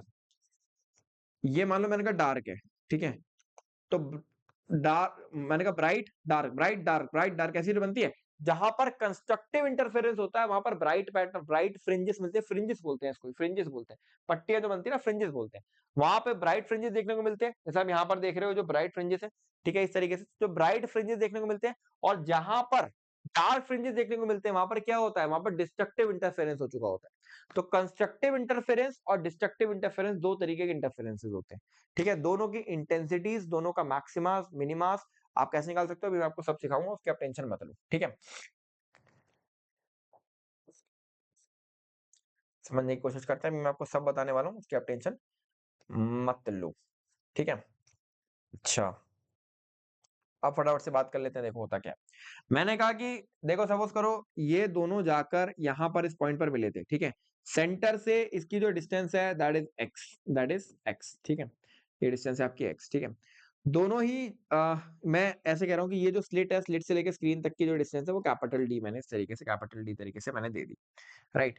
अच्छा इसके साथ में देखो ध्यान से देखो आप ठीक है अगर मैं यहाँ पर एक चीज देखूंगा कि मेरा जो फ्रिंज है ठीक है सबसे पहले एक काम मैं ये करता हूँ चलो एक काम मैं करता हूँ कि मेरा जो स्क्रीन है ठीक है स्क्रीन से लेकर सोर्स तक का जो डिस्टेंस है वो मैंने कैपिटल डी बोल दिया ठीक है। दोनों दोनों के बीच में मैंने कहा मैंने दो रे के बेसिस पे एग्जांपल लिया है तो दोनों के दोनों यहाँ जाके मीट कर रहे थे और सेंटर से इसका जो डिस्टेंस है वो एक्स है। अब ये जो एक्स है ये ब्राइट फ्रिंज होगा या ये डार्क फ्रिंज होगा ये दो ही चीजों पर डिपेंड करता है। किन चीजों पर डिपेंड करता है कंस्ट्रक्टिव इंटरफेरेंस और डिस्ट्रक्टिव इंटरफेरेंस। जहां कंस्ट्रक्टिव होगा वहां ब्राइट फ्रिंज है डिस्ट्रक्टिव होगा वहां डार्क फ्रिंज है ठीक है। अच्छा आप थोड़ा सा इसको समझने की कोशिश करते हैं ठीक है। अच्छा एक बार पैटर्न भी मैं आपको दिखा दूं ताकि आपको ना कंफ्यूजन से ना रहे। एक मिनट को मैं आपको पैटर्न भी दिखाई देता हूँ। जैसे ना ये देखो, ये मान लो मैंने कहा चलो ये तो कोई और ही लाइट हो गई ना, कोई और ही लाइट हो गई, डार्क ब्राइट। जैसे ये देखो, ये ब्राइट फ्रिंज है, ये डार्क फ्रिंज है, ये ब्राइट फ्रिंज है, ये डार्क फ्रिंज है। तो ऐसे करके पैटर्न बना होता है, राइट? ऐसे करके पैटर्न बना होता है, ठीक है? चलो अच्छा, अब इस बात को समझने की कोशिश करते हैं, ठीक है? आ, हम्म, हम्म, हम्म, हम्म। मेरी बात समझना, ठीक है? ये जो दोनों स्लिट्स यानी ये दोनों ये जो दोनों स्लिट्स हैं, ठीक है? इसके बीच में जो डिस्टेंस है वो मैंने कहा स्मॉल डी है, ठीक है? अच्छा, अगर मैंने कहा कि मान लो ये दो फ्रिंजेस हैं, ये जो फ्रिंज है, इन फ्रिंज के बीच में अगर मुझे बताना है कि फ्रिंज की विड्थ कितनी है, एक फ्रिंज की विड्थ कितनी है, तो फ्रिंज की विड्थ मैं कैसे देता हूँ? Capital D lambda by D, जहां पे लैम्डा इज द जो लाइट सोर्स आपने यूज करा है उसका लैम्डा कितना है वो आपको क्वेश्चन में दिया रहेगा, ठीक है? अच्छा, इसके अलावा आपको यहाँ पर एक और चीज नजर आ रही है कि सभी फ्रिंजेस की जो विड्थ होती है, यानी ये एक फ्रिंज है, ये एक फ्रिंज है, ये एक फ्रिंज है, ये एक फ्रिंज है, ये बिल्कुल सेम रहने वाला है, अनलेस जब वेवलेंथ सेम रहे। क्योंकि देखो लाइट अगर मैं एक ही सोर्स की यूज कर रहा हूँ, वेवलेंथ सेम है, ये डी यानी यहां से यहां तक का डिस्टेंस डी है, ये दोनों स्लिट्स के बीच में डिस्टेंस स्मॉल डी है, तो यानी ये डी और ये डी भी सेम रहने वाला है। तो सारे के सारे जो फ्रिंजेस बनते हैं वो बनते किसके? सेम विड्थ के बनते हैं। ये वाली चीज भी आपको समझ आ गई होगी, ठीक है? अब फटाफट से अपने मेन पॉइंट पर आते हैं। अभी देखो यहाँ पर मैं इतना इसलिए घुमा रहा हूँ आपको ताकि ना मैं आपको पूरी फील दिला सकूं इस चीज की, ठीक है? अच्छा, अब होता क्या है, आपको पैटर्न समझ में आ गया कैसे बनता है। आप देखो, मैंने कहा कि ये सेंटर है, सेंटर से मेरे को एक एनएथ एनएथ, ये तो चलो डार्क फ्रिंज बना। मैंने कहा एक मान लो मुझे एक ब्राइट फ्रिंज निकालना है, ठीक है? तो सेंटर से ये एक्स दूरी पर कहां पर ब्राइट फ्रिंज होगा, कहां पे डार्क होगा, कहां पे ब्राइट होगा, कहां पे डार्क होगा, वो पोजीशंस मुझे निकालनी है। तो ये हमारा फॉर्मूला आता है कि N D lambda by D पे हमारा एनएथ ब्राइट फ्रिंज होने वाला है। यानी अगर मैंने आपसे कह दिया कि मेरे को सेकंड ब्राइट फ्रिंज बताओ, अच्छा एन का वैल्यू मैं क्या लगाता हूँ? मैं लगाता हूँ 1 2 3 4, ठीक है? तो मैं यहाँ पे अगर आपसे बोल दूं कि भैया मेरे को फर्स्ट ब्राइट फ्रिंज बताओ, तो क्या बोलोगे? D lambda by D distance पर होगा, एक्स एक्स क्या है? सेंटर से डिस्टेंस है, सेंटर से डिस्टेंस है। सेकंड ब्राइट फ्रिंज कहां पर होगा? 2 D lambda by D. Third bright fringe कहां पर होगा? 3 डी लैम्डा बाई, ठीक है? अच्छा, अगर मैं अब आपसे कह दूं कि भैया डार्क फ्रिंज मेरे को बताओ कहां कहां बनेंगे, तो उसमें एक्स की पोजीशन का फॉर्मूला क्या होता है? 2n - 1 D lambda by 2 D. यानी पहला डार्क फ्रिंज कहां पर बनेगा? D lambda by 2 D. दूसरा डार्क फ्रिंज कहां पर बनेगा? 3 डी लैम्डा बाई 2 डी, ठीक है? तो 3 D lambda by 2 D, 5 D lambda by 2 D, 7 D lambda by 2 D, ठीक है? तो ये फ्रैक्शंस में चलेंगे, ये होल नंबर में चलेंगे, ठीक है? तो यहां पर आपको समझ में आ रहा है कि डार्क फ्रिंज और ब्राइट फ्रिंज की जो पोजीशंस हैं वो आपको यहाँ पर क्लियर हो रही होंगी, कहां कहां पर बनने वाली हैं, ठीक है? वो हम इस फॉर्मूले के थ्रू निकाल सकते हैं। इसी के साथ में अगर मैं इंटेंसिटी की बात करूंगा, तो देखो इंटेंसिटी पैटर्न जो होता है वो बिल्कुल इंटेंसिटी पैटर्न का ग्राफ इस तरीके से चल रहा होता है। यानी जो आपका सेंट्रल में इंटेंसिटी है वही आपके अगले ब्राइट फ्रिंज की इंटेंसिटीज मतलब ज्यादा होंगी, क्योंकि वहां पर कंस्ट्रक्टिव इंटरफेरेंस हो रहा है, तो वहां पर मैक्सिमम इंटेंसिटीज होती हैं। और जहां पर डिस्ट्रक्टिव इंटरफेरेंस हो रहा है वहां पर मिनिमम बन रहा है, तो वहां पर इंटेंसिटी जीरो होती है, ठीक है? तो यहाँ पर बस हो क्या रहा है, कंस्ट्रक्टिव इंटरफेरेंस में जो आई है वो मैक्सिमम है, और जो डिस्ट्रक्टिव इंटरफेरेंस है वहां पर आई क्या है? आई क्या है? जीरो है, ठीक है? आई क्या है? जीरो है। इस चीज को भी समझ लेते हैं एक बार कि कंस्ट्रक्टिव इंटरफेरेंस और डिस्ट्रक्टिव इंटरफेरेंस में इंटेंसिटीज की क्या क्या बात हुई है। इस चीज को भी समझ लेते हैं एक बार, ठीक है? आपको बेहतर तरीके से समझ में आ जाएगा। आ, हम्म अगर मैं बात करूंगा ना आई मैक्स अपॉन आई मिन के रेशियो की, ठीक है? तो आई मैक्स अपॉन आई मिन मैं कैसे दे सकता हूँ? तो देखो मैक्सिमम इंटेंसिटी कब होगी? जब दोनों एम्पलीट्यूड डायरेक्टली ऐड हो जाए और दोनों के बीच में जो एंगल फाई है वो बिल्कुल 0 डिग्री हो, मतलब जो कॉस फाई की वैल्यू है वो 1 हो जाए, यानी मैक्सिमम वैल्यू हो जाए। तो इंटेंसिटीज मैक्सिमम हो जाएंगी कि वे दोनों एम्पलीट्यूड में आपस में ऐड कर दिए सिंपली, ठीक है? इंटेंसिटीज मिनिमम कब होंगी? जब दोनों एम्पलीट्यूड डायरेक्टली माइनस हो जाएंगे, यानी मिनिमम इंटेंसिटी तो 0 हो सकती है, ठीक है? तो अगर मान लो मैंने कहा कि दोनों दोनों के दोनों एम्पलीट्यूड्स अगर मान लो सेम ही एम्पलीट्यूड्स हैं अगर दो वेव के, ठीक है? मतलब एक वेव ऐसे है और एक वेव ऐसे है, एम्पलीट्यूड सेम ही है, तो ऑब्वियस सी बात है इंटेंसिटी दोनों की एक इंस्टेंट पर 0 भी होगी और मिनिमम इंटेंसिटी 0 ही होगी और हाईएस्ट इंटेंसिटी A प्लस यानी 2A हो जाएगी, ठीक है? पर मैंने कहा चलो दोनों अलग अलग एम्पलीट्यूड्स की अगर एम्पलीट्यूड्स की अगर वेव है तो A1 प्लस A2 ये आई मैक्स आ गया और ये आई मिन आ गया, दोनों का स्क्वायर ऑब्वियसली, क्योंकि आई जो है वो ए स्क्वायर के प्रोपोर्शनल होता है, तो वो इस तरीके से हम दे सकते हैं। अब इसको हम लोग रेशियो के टर्म्स में दे रहे हैं तो के लगाने की जरूरत नहीं है, ठीक है? अब ए वन और ए टू को मैंने आपस में डिवाइड कर दिया, ठीक है? और इसको मैंने क्या बोला, इसको मैंने बोला रेशियो, एम्पलीट्यूड रेशियो बोल दिया। ये हमारा आर जो है वो मैंने इसको एम्पलीट्यूड रेशियो बोल दिया, यानी इसकी जगह मैंने आर पुट कर दिया। ठीक है, तो यहीं से देखो मैं एक स्टेटमेंट और भी बोल सकता हूँ कि अगर मैं आई मैक्स अपॉन आई मिन का रेशियो निकालने को आपको बोलूंगा तो इसका एक फॉर्मूला आता है a1 प्लस a2 का whole square, a1 minus a2 का होल स्क्वायर। ठीक है, एक फॉर्मूला आता है under root i1 plus i2 और under root i1 minus i2 का होल स्क्वायर, क्योंकि a1 को हम लोग अंडर रूट i1 भी लिख सकते हैं। ठीक है, a2 को हम लोग अंडर रूट i2 भी लिख सकते हैं। ठीक है, तो ये चीज इसमें ट्रांसलेट हो जाती है। ठीक है, और यहीं से आपको एक बात समझ में आ रही होगी कि जो आई मैक्स है यानी कंस्ट्रक्टिव इंटरफेरेंस यहाँ पर हो रहा है, तो आई मैक्स में मैं दोनों एम्पलीट्यूड अगर ऐड कर दे रहा हूँ तो वो 2a कहीं ना कहीं 2a a प्लस ए हो जा रहा है।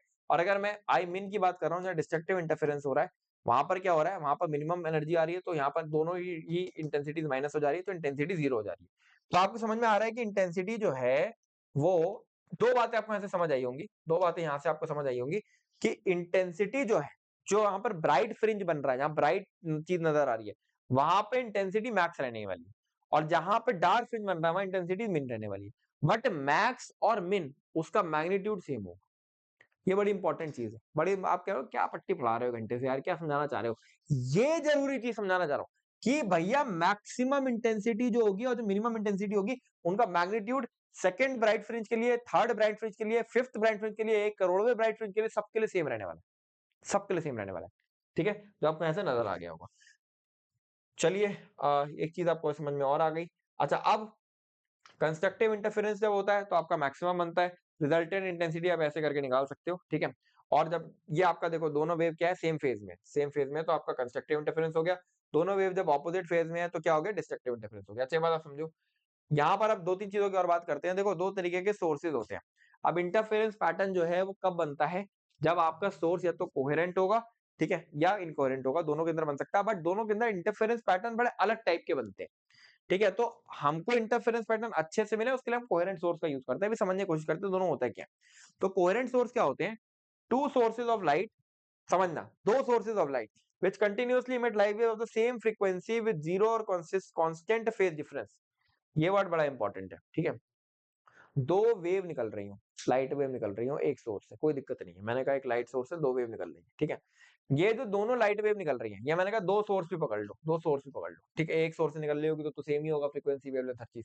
पर अगर मैंने कहा दो दो दो सोर्स है, दो सोर्स से अगर लाइट वेव निकल रही है और दोनों के बीच में अगर मान लो फ्रीक्वेंसी, तो उनकी ऑब्वियसली सेम होनी चाहिए। और इसके साथ में इनका जो फेज डिफरेंस है वो या तो जीरो है या या कांस्टेंट है। मैंने कहा कुछ भी हो फेज डिफरेंस, कुछ भी हो, π/3, π/6, π/2, बट कांस्टेंट रहे पूरे टाइम, ऐसा नहीं चेंज हो रहा हो, कांस्टेंट हो, तो इसको मैं बोलता हूं कोहेरेंट सोर्स, इसको मैं बोलता हूं कोहेरेंट सोर्सेस। ठीक है, अच्छा, अब मान लो मैं इनकोहेरेंट सोर्सेस की बात करता हूं। इनकोहेरेंट सोर्सेस क्या चीज होती है भैया, हाँ, तो two sources of light do not emit light wave with a constant phase difference, यानी फेज डिफरेंस कांस्टेंट नहीं है, तो उसको मैं बोलूंगा इनकोहेरेंट सोर्स ऑफ लाइट। जैसे यहाँ पर आप देखो, ये लाइट वेव ऐसे निकल रही है, ठीक है, ये लाइट वेव ऐसे निकल रही है, दोनों के बीच में फेज डिफरेंस क्या है, यहाँ तो जीरो ही है बट कांस्टेंट भी है। ठीक है, अब यहाँ पर आप देखो रैंडमली यहाँ वेव निकल रही है, कहीं पे किसी पॉइंट पे फेज डिफरेंस कुछ और है, किसी और पॉइंट पे कुछ और है, किसी और पॉइंट पे कुछ और है, तो ऐसा नहीं होना चाहिए। ये इनकोहेरेंट सोर्सेज है और ये इंटरफेरेंस पैटर्न बहुत गंदा बनाते हैं, मतलब बिल्कुल नाक के बराबर बनाते हैं। मैं आपको दिखाता हूँ कैसे बनाते हैं, क्या करते हैं। ठीक है, इंटरफेरेंस पैटर्न आपको अभी तक समझ आ गया होगा किस बारे में बात कर रहा हूँ। देखो, कोहेरेंट सोर्स की नीड क्या है इंटरफेरेंस पैटर्न बनाने के लिए, ढंग से अगर आपको इंटरफेरेंस पैटर्न बनाना है, यानी कैसा बनाना है, वही dark bright dark bright dark bright वाला बनाना है, तो आपको भैया कोहेरेंट सोर्स चाहिए होगा। क्यों क्यों चाहिए होगा, क्योंकि देखो ये इंटेंसिटी है, इंटेंसिटी की वजह से ही तो कोहेरेंट सोर्सेज बनते हैं। जहां इंटेंसिटी ज्यादा होती है वहां पर ब्राइट फ्रिंज है, जहां पर इंटेंसिटी कम है वहां पर डार्क फ्रिंज है। ठीक है, तो इसी की वजह से आपका ब्राइट और डार्क फ्रिंज बन रहे होते हैं। तो इस चीज को मैं बोलता हूं इंटरफेरेंस टर्म, इस चीज को मैं क्या बोलता हूं, इंटरफेरेंस टर्म। अब अगर मान लो फेज डिफरेंस कांस्टेंट रहेगा, फेज डिफरेंस कांस्टेंट रहेगा, ठीक है, तभी आपको समझ में आ रहा है, तभी पॉसिबिलिटीज है, तभी पॉसिबिलिटीज है आई मैक्स की और तभी पॉसिबिलिटी है आई मिन की। क्या ये बात समझ में आ रही है, क्या ये बात समझ में आ रही है। Coherent sources, if cos phi remains constant with time, the total intensity at the any point will remain constant। ठीक है, the intensity will be maximum at point cos phi is +1 constructive interference and minimum when the cos phi is at -1। क्या ये बात समझ में आई, मैंने क्या ये क्या स्टेटमेंट लिखा है भाई। मैं ये कहना चाह रहा हूँ, सिंपल सी बात है कि cos phi की वैल्यू जब आपकी या तो 1 हो जाए या -1 हो जाए, बट देखो एक बात को समझो, इस बात को समझो, ठीक है? किसी एक टाइम पर, मैं ये नहीं कह रहा ये फाई की वैल्यू चेंज नहीं होगी, चेंज होगी टाइम के साथ, बट किसी एक टाइम पर जो दो सोर्सेज आपके निकल रहे हैं उनके बीच में फेज डिफरेंस एक सा रहना चाहिए, वो अलग अलग ना हो। इस टाइम पे कुछ और है, उस टाइम पे कुछ और है, वो नहीं होना चाहिए। वो आपका इनकोहेरेंट सोर्सेज में आ जाएगा। कोहेरेंट सोर्सेज की नीड ही यही है। क्या नीड है भैया? कि जो कॉस फाई है वो टाइम के साथ कांस्टेंट रहना चाहिए। टाइम के साथ कांस्टेंट होगा तो क्या होगा, तभी हमारा कभी कॉस फाई की वैल्यू 1 होगी, कभी कॉस फाई की वैल्यू 0 होगी। जब 1 होगी तब क्या होगा, तब भैया जो रिजल्टेंट इंटेंसिटी है वो मैक्सिमम होगी। मैक्सिमम मतलब root I one upon I two का होल स्क्वायर, ठीक है? और अगर मान लो इसकी कॉस फाई की वैल्यू, मान लो मैंने कहा कि -1 हो गई, ठीक है, यानी बिल्कुल मिनिमम हो गई, तब आपकी जो इंटेंसिटी की वैल्यू है वो मिनिमम वैल्यू निकल कर आ जाएगी, ठीक है? और ये वाला केस केवल कोहेरेंट सोर्सेज में हो सकता है, क्योंकि मैक्सिमम और मिनिमम इंटेंसिटी अगर नहीं आएंगी तो भैया ब्राइट और डार्क फ्रिंज तो बनेंगे ही नहीं। ये बात समझ में आ रही है? अब यहां पर अगर मैं बात करूंगा कि भैया देखो इनकोहेरेंट सोर्सेज की, अब इनकोहेरेंट सोर्सेज में क्या हो रहा है भैया, फाई की वैल्यू टाइम के साथ वेरी करती जा रही है। यानी किसी टाइम पे कुछ और है, किसी टाइम पे कुछ और है, किसी टाइम पे कुछ और है, किसी टाइम पे कुछ और है। अब खुद सोच के देखो, एक पूरी टाइम इंटरवल, एक लंबे टाइम इंटरवल की मैं बात करूंगा, तो कभी वैल्यू ऐसे ऊपर गई होगी, कभी नीचे गई होगी, कभी ऊपर गई होगी, कभी बहुत ऊपर गई होगी, बहुत ऊपर गई होगी, कभी नीचे नीचे नीचे नीचे गई होगी। तो अगर मैं इसकी एवरेज वैल्यू भी कैलकुलेट करने जाऊंगा तो वो वैल्यू भी मेरे सामने क्या आ जाएगी, 0 आ जाएगी, क्योंकि उसके मैक्सिमा और उसके मिनिमा एक दूसरे को कैंसिल कर देंगे। तो मुझे चाहिए कांस्टेंट फेज डिफरेंस हो, कांस्टेंट फाई का वैल्यू मेरा कांस्टेंट रहे सोर्स के थ्रू, ठीक है? अगर वो कांस्टेंट नहीं है तो मेरा एवरेज वैल्यू आके तो वो 0 हो जाएगा, ठीक है? तो अब इस वजह से क्या होगा, रिजल्टेंट इंटेंसिटी मेरी क्या हो जाएगी, I1 प्लस I2। अब यहाँ क्या मैक्सिमम और मिनिमम इंटेंसिटी का कोई गुंजाइश रह गई है? नहीं रह गई है। तो इसकी वजह से क्या होता है, जब इनकोहेरेंट सोर्सेज की मैं बात करता हूं तो मेरे को इस तरीके से ना केवल एक ब्राइट इल्यूमिनेशन मिलेगा। ये ब्राइट इल्यूमिनेशन मिलेगा, मतलब ये दोनों सोर्सेज का जब इंटरफेरेंस हुआ तो दोनों की बस यहाँ पर I1 प्लस I2 हो गया। ऐसा नहीं हुआ कि एक पट्टी में रूट I1 प्लस I2 हो रहा है, एक पट्टी में रूट I1 माइनस I2 हो रहा है, फिर I1 प्लस I2 हो रहा है, फिर I1 माइनस I2 हो रहा है, वैसा नहीं हुआ। यानी इंटरफेरेंस पैटर्न डार्क ब्राइट ये नहीं बना। ऐसा एक सिंगल सिंगल, समझ आ रहा है? ये आपका सिंगल इस तरीके का पैटर्न बन गया, ठीक है? बट जनरल इल्यूमिनेशन हो गया। जनरल इल्यूमिनेशन मतलब खाली ऐसा लग गया, हाँ लाइट जल गई बस सामने, और कुछ नहीं हुआ। तो इस केस में जो दो सोर्सेज है वो इनकोहेरेंट हो जाते हैं। क्या बात समझ में आ रही है? मोटा मोटा ऐसे समझो कि मेरे को भैया फाई की वैल्यू कांस्टेंट चाहिए, ठीक है? एक पर्टिकुलर टाइम पे मुझे वो वैल्यू कांस्टेंट चाहिए। अगर वो एक पर्टिकुलर टाइम पे वैल्यू कांस्टेंट नहीं हुई तो एक टाइम इंटरवल की अगर मैं बात करूंगा, उस टाइम इंटरवल में cos फाई की वैल्यू जो एवरेज वैल्यू है cos फाई की वो 0 हो जाएगी। अगर एवरेज वैल्यू मेरी 0 हो जा रही है cos फाई की, तो अगेन मेरे पास इंटेंसिटी खाली इतनी रह जाएगी, जो मुझे नहीं करना, ठीक है? क्योंकि इतनी इंटेंसिटी का मतलब ना यहाँ मैक्सिमम निकाल सकता हूँ, ना मैं इसको 0 कर सकता हूँ, ना मैं इसको मैक्सिमम कर सकता हूँ। उसकी एक फिक्स्ड वैल्यू हो गई, ठीक है? अगर मेरे पास cos फाई की जो वैल्यू है, यानी जो फेज डिफरेंस है, वो या तो 0 है दो वेव का, या कांस्टेंट है, एक टाइम पे कांस्टेंट है, मतलब t इक्वल टू 1 पे मैं कह रहा हूँ फेज डिफरेंस अगर कुछ है, मैंने कहा पाई बाय 2 है, तो वो पाई बाय 2 ही है, चेंज नहीं हो रहा t इक्वल टू 1 पे। ये चीज बड़ी इंपॉर्टेंट है। एक पर्टिकुलर इंस्टेंट पर जो सोर्स है आपका वो कोहेरेंट माना जाता है अगर उसका फेज डिफरेंस 0 है या सेम है, ठीक है? चलो ये चीज इंपॉर्टेंट है, आपको समझ में आ गई होगी। कंडीशन समझ लो, condition for obtaining two coherent sources of light.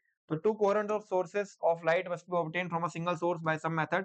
The relative phase difference between the two light waves from the source will remain constant with time. मतलब देखो, अगर मान लो मैंने सिंगल सोर्स की बात करी है तो यहाँ पर तो ऑब्वियस सी बात है फ्रीक्वेंसी भी सेम रहेगी, और अलग अलग टाइम पे जो फेज डिफरेंस है वो भी सेम रहने वाला है। The two sources must give a monochromatic. दूसरा तरीका क्या हो सकता है, दोनों सोर्सेज हैं वो मैंने मोनोक्रोमेटिक सोर्स ऑफ लाइट अगर मैं ले लूं, यानी एक ही कलर की लाइट अगर मैं ले लूं, तो कहीं ना कहीं मेरा इंटरफेरेंस पैटर्न फ्रिंजेस जो है वो डिफरेंट कलर के नहीं बनेंगे, और ये मेरे पास इस तरीके का एक पैटर्न नजर आएगा। क्यों? क्योंकि ये जो मोनोक्रोमेटिक लाइट लिया है इसकी फ्रीक्वेंसी कहने के सेम होगी, फ्रीक्वेंसी सेम होगी, और इसके अलावा फेज डिफरेंस भी कांस्टेंट ही होगा, ठीक है? तो ये चीज आपको यहाँ पर समझ आ रही है। अब इस तरीके से मैं यहाँ पर कोहेरेंट इनकोहेरेंट सोर्सेज बना सकता हूँ। अब जैसे ये क्वेश्चन है आपके सामने, देखो अब यहाँ पर एक क्वेश्चन आपको क्या बता रहा है, ये मेरी एक बल्ब मैंने एक ले लिया, व्हाइट बल्ब, ठीक है? व्हाइट बल्ब से ऐसे करके लाइट निकली, यहाँ पर मैंने ना एक लाल रंग की फिल्म लगा दी, यहाँ नीली रंग की फिल्म लगा दी, तो यहाँ राइट लाइट जो निकली होगी वो लाल रंग की निकली, यहाँ जो लाइट निकली होगी वो नीले रंग की निकली। अब चूंकि देखो ये इसी से निकल रहा है तो मैंने कह दिया चलो दोनों का जो फेज डिफरेंस है कहीं ना कहीं, फेज डिफरेंस जो है वो कहीं ना कहीं कॉन्स्टेंट है, ठीक है? फ्रीक्वेंसी डेफिनेटली इसकी अलग है, इसकी थोड़ी सी अलग है। तो इसकी वजह से इंटरफेरेंस पैटर्न तो बनेगा। देखो फेज डिफरेंस कांस्टेंट है तो इंटरफेरेंस पैटर्न तो बनेगा, बट देखो रेड ब्लू ऐसे बनेगा, या dark bright dark bright dark bright वो नहीं बनेगा। ठीक है, ये बात आपको समझ में आ रही है? क्या बोला गया इसमें, क्या होगा इस केस में? ठीक है, इस केस में क्या, there shall be an alternate interference pattern of red and blue, क्या ये होगा? नहीं। There shall be are an interference pattern for red distinct from that of blue, क्या ये होगा? नहीं। There shall be no interference fringes, नहीं। There shall be an interference pattern for red mixing with one for blue, तो इस तरीके से यहाँ पर रेड और ब्लू जैसे मिक्स हो रही है, इस तरीके से आपको इंटरफेरेंस पैटर्न यहाँ पर देखने को मिलेगा। ये आपको क्लियरली एक चीज समझा देगा कि भैया मेरे को फेज डिफरेंस एक पर्टिकुलर टाइम पे कांस्टेंट चाहिए। अगर वो कांस्टेंट है, सेम सोर्स से निकल रहा है, कांस्टेंट है, कोई दिक्कत नहीं है, कोई दिक्कत नहीं है, कोहेरेंट सोर्सेज होगा, ऐसा पैटर्न नजर आ जाएगा, क्योंकि इंटेंसिटी मैक्सिमम इंटेंसिटी मिनिमम मेरे को मिल जाएगी। ठीक है, अच्छा साहब आगे बढ़ते हैं। अब देखो अगला सवाल सिमिलर तरीके का क्वेश्चन है। क्या पूछा गया है? A beam of light consist of a two wavelength. पहली वेवलेंथ ऑफ लाइट है 650 एंगस्ट्रॉम, ठीक है। दूसरी वेवलेंथ लाइट है 5200 एंगस्ट्रॉम, ठीक है। Obtained slit experiment the distance between the two slits, यानी डी की वैल्यू, स्मॉल डी की वैल्यू मेरे को कितनी दी हुई है? 2 इंटू 10 पावर -3 मीटर, ठीक है। उसके बाद and the distance between the plane and the slit, यानी ये जो डी दिया हुआ है, कैपिटल डी दिया हुआ है, वो मेरे को क्या दिया हुआ है? 120 इंटू 10 पावर -2 मीटर, ठीक है। Find the distance of the third bright fringe on the screen from the central maximum for wavelength. इसके लिए, इस वेवलेंथ के लिए मेरे को फाइंड करना है कि भैया मेरा जो सेंट्रल मैक्सिमम बना होगा, थर्ड ब्राइट फ्रिंज बना होगा, वो कहां पर बनेगा। तो उसके लिए मेरे पास क्या फॉर्मूला है? N D lambda by D. क्या ये बात आपको पता है? बिल्कुल पता है।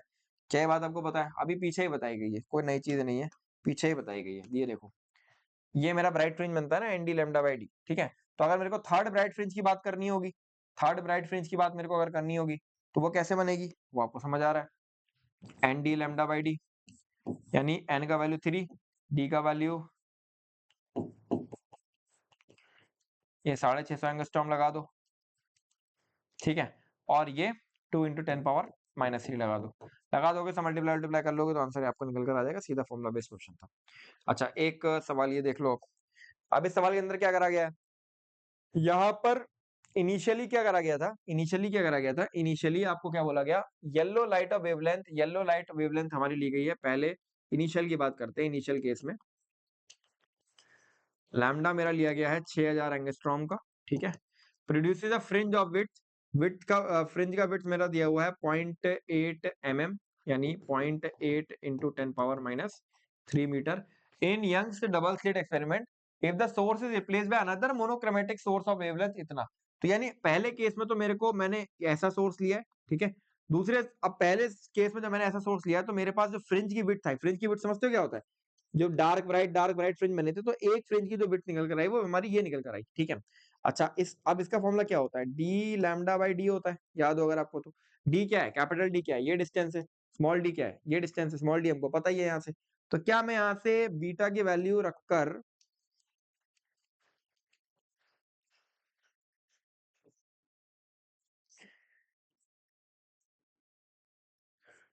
क्या मैं यहाँ से बीटा की वैल्यू रखकर कैपिटल डी की वैल्यू निकाल सकता हूँ? बिल्कुल निकाल सकता हूँ, पहले वाले केस के थ्रू बिल्कुल निकाल सकता हूँ। अब दूसरे केस में क्या करा गया? दूसरे केस में भैया, फाइनल केस में क्या करा गया? मेरा जो लैम्डा है उसको कर दिया गया 7500 एंगस्ट्रॉम, और मेरे से पूछ लिया गया है जो मेरी सेपरेशन ऑफ द स्लिट है, इसको डबल कर दिया गया है, तो फ्रिंज विड्थ कितनी हो जाएगी? तो सेपरेशन जो है उसको डबल कर दिया गया है, यानी डी अगर मान लो 0.8 थी, तो आप कर दी गई है डी की वैल्यू 0.8 इंटू 2, यानी 1.6, ठीक है।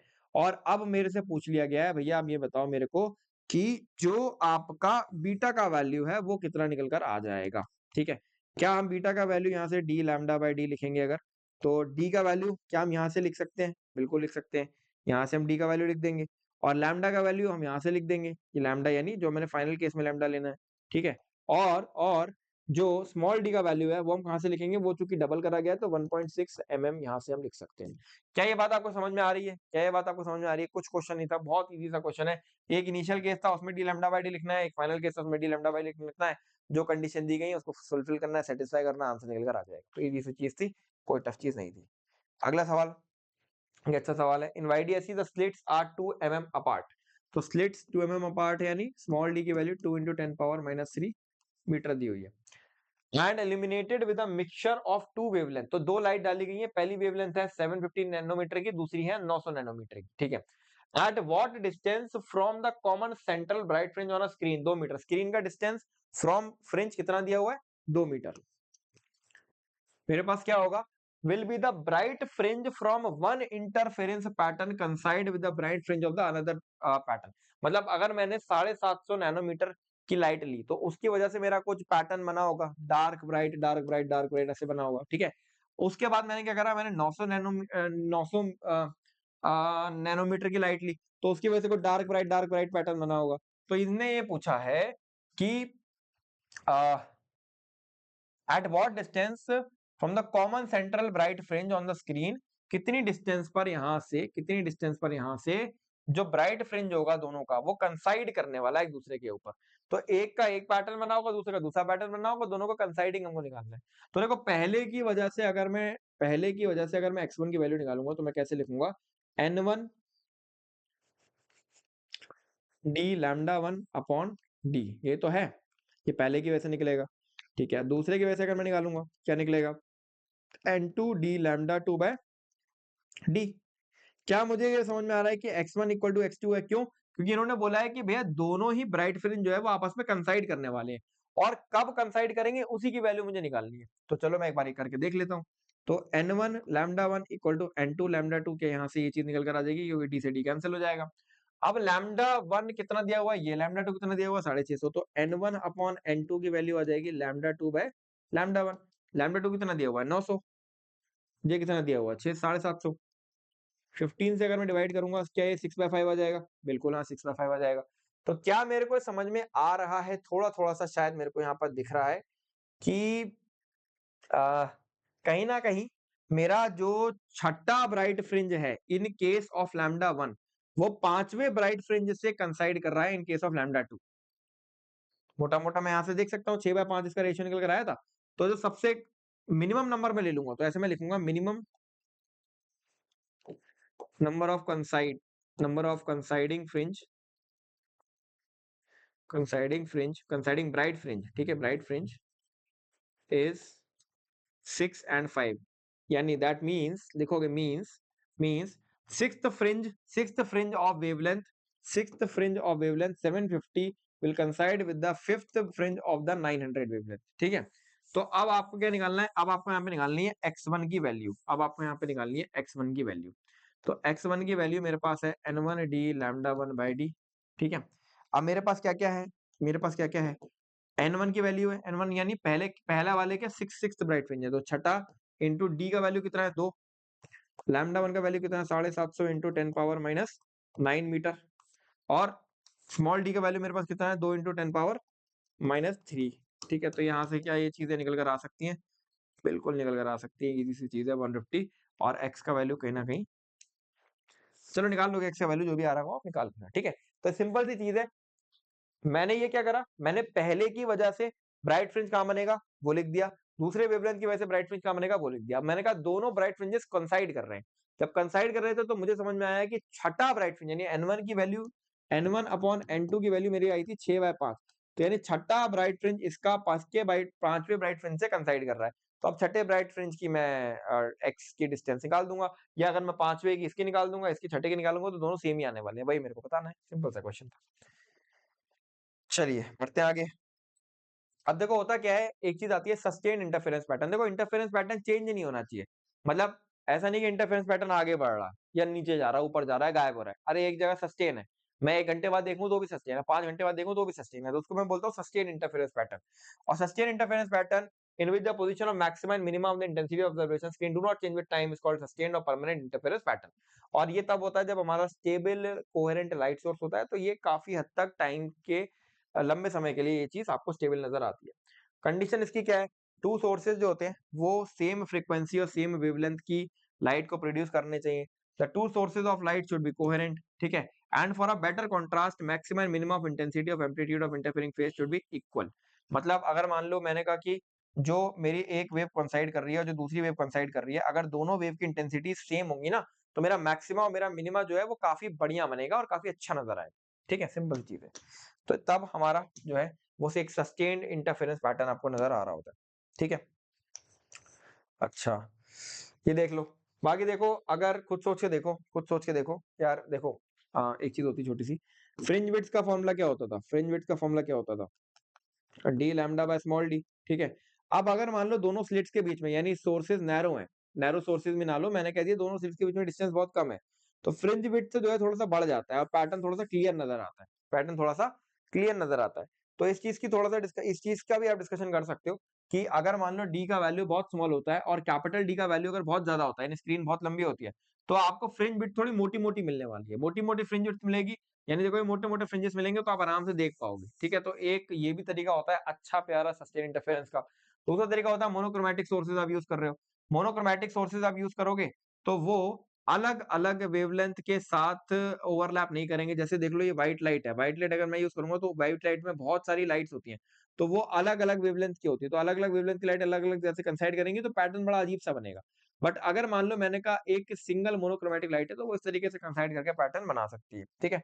इसी तरीके से अगर वेव जो है वो सेम दिशा में ट्रैवल कर रही है, सेम दिशा में ट्रैवल कर रही है, ठीक है? या नियरली अगर पैरेलल है, तभी यहाँ पर आपको एक इंटरफेरेंस पैटर्न मिलने वाला है। अगर मान लो वेव सेम दिशा में ट्रैवल नहीं कर रही हैं, अलग-अलग दिशा में ट्रैवल कर रही हैं और वो एक बार कोइंसाइड यहाँ पर कर गई, ठीक है? और आपकी स्क्रीन यहाँ दूर रखी हुई है, तो आपको पैटर्न बहुत हल्का मिलेगा। जहाँ पर वो कोइंसाइड करने वाली है ना, वहाँ पर ही आपको स्क्रीन रखनी है। नैरो सोर्सेस आप यूज़ कर सकते हो, अगर सोर्सेस बहुत नैरो हैं, छोटे हैं, पतले सोर्सेस हैं, तो बहुत बढ़िया आपका हाई कंट्रास्टिंग आपका कहीं न कहीं एक इंटरफेरेंस पैटर्न बनता है, तो आपको नज़र अच्छी तरीके से आ रहा होता है। ठीक है? एक सवाल कर लेते हैं। The intensity of the light coming from one source slit is double the intensity from the other slit. तो यानी I1 की वजह से जो इंटेंसिटी है वो मैंने कहा कुछ I है और I2 की वजह से कुछ इंटेंसिटी यानी दूसरे वाले जो स्लिट की वजह से इंटेंसिटी है वो कुछ 2I है, ठीक है? मेरे को पूछा गया find the ratio of maximum intensity to the minimum intensity. तो I max upon I min की वैल्यू मेरे से पूछी गई है। अगर आपको ध्यान हो I max संकल्प ने बताया था होता है A1 प्लस A2 का होल स्क्वायर। यानी A1 माइनस A2 का होल स्क्वायर ये तो होता है। यहाँ पर A क्या है? एम्पलीट्यूड है। अब अगर मान लो मैं इसी चीज़ को अ, A1 को लिख दूँगा रूट I1 ठीक है? तो क्या मैं लिख सकता हूँ root I1 plus root I2 upon root I1 minus root I2 इन सब का whole square I max upon I min का रेशियो निकल कर आ जाता है। आप कुछ नहीं करना है, यहाँ I पुट कर दो, यहाँ 2I पुट कर दो, तो यहाँ पर सिंपल सी बात है। क्या निकल कर आ जाएगा 1 plus root 2 upon 1 minus root 2 ठीक है? कुछ नहीं करना है यहाँ यहाँ पे या यहाँ 2i पुट करना है, यहाँ i पुट करना है, बस खत्म। ठीक है, सिंपल सी चीज़ है। चलिए, अब अगर मान लो मैंने कहा अब ऐसा हो सकता है ना कि जैसे मैंने अभी तक आपको बताया था कि या तो आप monochromatic source of light use करो जिसकी फ्रीक्वेंसी या वेवलेंथ सेम रहे, तो आपको बहुत क्लियर पैटर्न नज़र आएगा। बच्चों के अंदर चुल हो सकती है, बच्चे कहें नहीं मैं तो व्हाइट लाइट यूज़ करूँगा। व्हाइट लाइट में क्या होता है बहुत अलग-अलग वेवलेंथ की लाइट होती है, 4000 एंगस्ट्रॉम से लेके 7000 एंगस्ट्रॉम तक। तो ये जो लाइट्स होती हैं, ये अलग-अलग लाइट्स जब इंटरफेरेंस करती है तो कैसा इंटरफेरेंस पैटर्न बनता है समझना। देखो सेंटर में तो एकदम ब्राइट, एकदम व्हाइट फ्रिंज की लाइट बन रही होती है। एकदम बिल्कुल ब्राइट सेंट्रल ब्राइट फ्रिंज बनता है। क्यों बनता है? क्योंकि यहाँ पर पाथ डिफरेंस जो है वो क्या है? वो 0 है। अब पाथ डिफरेंस 0 है तो फेज डिफरेंस भी कहीं न कहीं 0 होगा। फेज डिफरेंस 0 है तो इंटेंसिटी यहाँ पर कुछ भी होगी नहीं, इंटेंसिटी I1 प्लस I2 सीधे हो जाएगी, तो सेंट्रल इल्यूमिनेशन आपको इस तरीके से मिल जाएगा। इसके बाद बाकी का जो ऑर्डर है वो कैसा दिख रहा होता है? वायलेट का देखो वेवलेंथ जो है सबसे शॉर्ट है। अब अगर मान लो वायलेट का वेवलेंथ सबसे शॉर्ट है, तो इस वजह से क्या होता है कि इसका जो फ्रिंज है, वो सबसे क्लोज रह रहा होता है as compared to central bright fringe और रेड का चूँकि लॉन्ग है वेवलेंथ तो वो दूर नज़र आता है, उसका जो फ्रिंज है वो दूर नज़र आता है, लैम्ब्डा लंबा है इसलिए, ठीक है? तो आपको नज़र आएगा कि ये जो पैटर्न है, इसमें यहाँ पर वायलेट बनेगा और यहाँ कहीं खींच के आपको यहाँ पर लाल नज़र आ रहा होगा, ठीक है? जैसे अगर मान लो कभी आपसे इंटरफेरेंस पूछ लिया जाए थिन फिल्म के थ्रू, होता क्या है? जैसे मान लो मैंने कहा मैंने एयर ले लिया और मैंने एक ऑयल की थिन फिल्म बनाई। थिन फिल्म की मैंने थिकनेस मान लो मैंने टी रख दी, ठीक है? और इसका रिफ्रैक्टिव इंडेक्स मैंने कुछ म्यू रख दिया। अब अगर मान लो मैंने कहा मैं इस पे लाइट इंसिडेंट कराऊँगा, तो यहाँ पर भी आपको इंटरफेरेंस पैटर्न्स देखने को मिलते हैं और ये इंटरफेरेंस पैटर्न के अंदर अगर आपसे कभी पूछ लिया जाए, कि फॉर्मूला बता दे रहा हूँ, वैसे कम पूछा जाता है। कभी पूछ लिया जाए कि ब्राइट फ्रिंज की भैया वैल्यू बता दो क्या होगी? तो आप कह सकते हो 2 यूटी कॉस आर, जहाँ पे आर जो है वो एंगल ऑफ रिफ्रैक्शन है, ठीक है? तो 2 यूटी कॉस आर को आप 2 n प्लस 1 लैम्ब्डा बाय 2 से दे सकते हो। ये ब्राइट फ्रिंज की वैल्यू है, जहाँ पर n की वैल्यू 0 भी हो सकती है और डार्क फ्रिंज के लिए 2 ut cos r equal to n lambda, ऐसे आप डार्क फ्रिंज की वैल्यू दे सकते हो, जहाँ पे n की वैल्यू 0 भी हो सकती है। तो ये एक तरीका होता है जिससे आप एक थिन फिल्म है, एक thin film interference thin film के अंदर अगर मैं बात करूंगा, तो थिन फिल्म के अंदर जो इंटरफेरेंस होता है उसमें डार्क और ब्राइट फ्रिंज कैसे बनते हैं वो आप यहाँ से बता सकते हो। फॉर्मूला याद रख लेना, कभी न्यूमेरिकल में पूछा जा सकता है। बाकी अगर मैं लेटरल डिस्प्लेसमेंट की बात करूंगा of a particular bright fringe on a screen, मतलब जैसे मान लो मैंने कहा कि अभी तो मैं फ्रिंज विड्थ की बात कर रहा था, ठीक है, बट अगर मान लो मैं इस डिस्प्लेसमेंट की बात करूंगा, मतलब लाइट का एस लेटरली क्या डिस्प्लेसमेंट हुआ, मतलब यहां से लाइट टकराई होगी, ऐसे गई होगी, एक लाइट ऐसे गई होगी, तो मान लो मैंने कहा एक लाइट ऐसे गई, एक लाइट ऐसे गई, तो दोनों के बीच में जो ये डिस्टेंस है लेटरली डिस्प्लेसमेंट है, यानी अगर मैं डिस्प्लेसमेंट मेजर करूंगा parallel to the screen, parallel to the screen, तो वो अगर मेरे को निकालना है लेटरल डिस्प्लेसमेंट कभी आपसे पूछ लिया जाए, तो आप इस फॉर्मूला के थ्रू लेटरल डिस्प्लेसमेंट दे सकते हो। फॉर्मूला याद रख लेना बेटा, सीधे सवाल आएगा लेटरल डिस्प्लेसमेंट में अगर पूछ लिया क्योंकि फॉर्मूले में आपको बोल दिया जाएगा कि भैया यू की वैल्यू दी हुई है, टी की वैल्यू दी हुई है, डी की वैल्यू दी हुई है, डी की वैल्यू दी हुई है, लेटरल डिस्प्लेसमेंट निकाल दो, तो आप इस फॉर्मूले से निकाल सकते हो। सीधे याद कर लेना भाई, वो चीजें बता रहा हूँ जो कभी कभी जेई के अंदर पूछी गई थी, तो हो सकता है इस साल बोर्ड के अंदर भी ये पूछ ले, कोई बड़ी बात नहीं है, ठीक है। चलो एक फिनोमेना हमने खत्म कर लिया बहुत बड़ा, जो कि हमारा इंटरफेरेंस का फिनोमेना था। अगले फिनोमेना की अब हम बात करने वाले हैं जो कि वेव नेचर के थ्रू एक्सप्लेन करा गया था, that was diffraction of light. Diffraction क्या होता है, देखो होता क्या है कि लाइट जो है वो छोटे छोटे जो कॉर्नर्स होते हैं ना, जो ऑलमोस्ट लाइट की वेवलेंथ के बराबर हो, छोटे छोटे पार्टिकल उस पर टकरा के ना बेंड हो जाती है थोड़ी।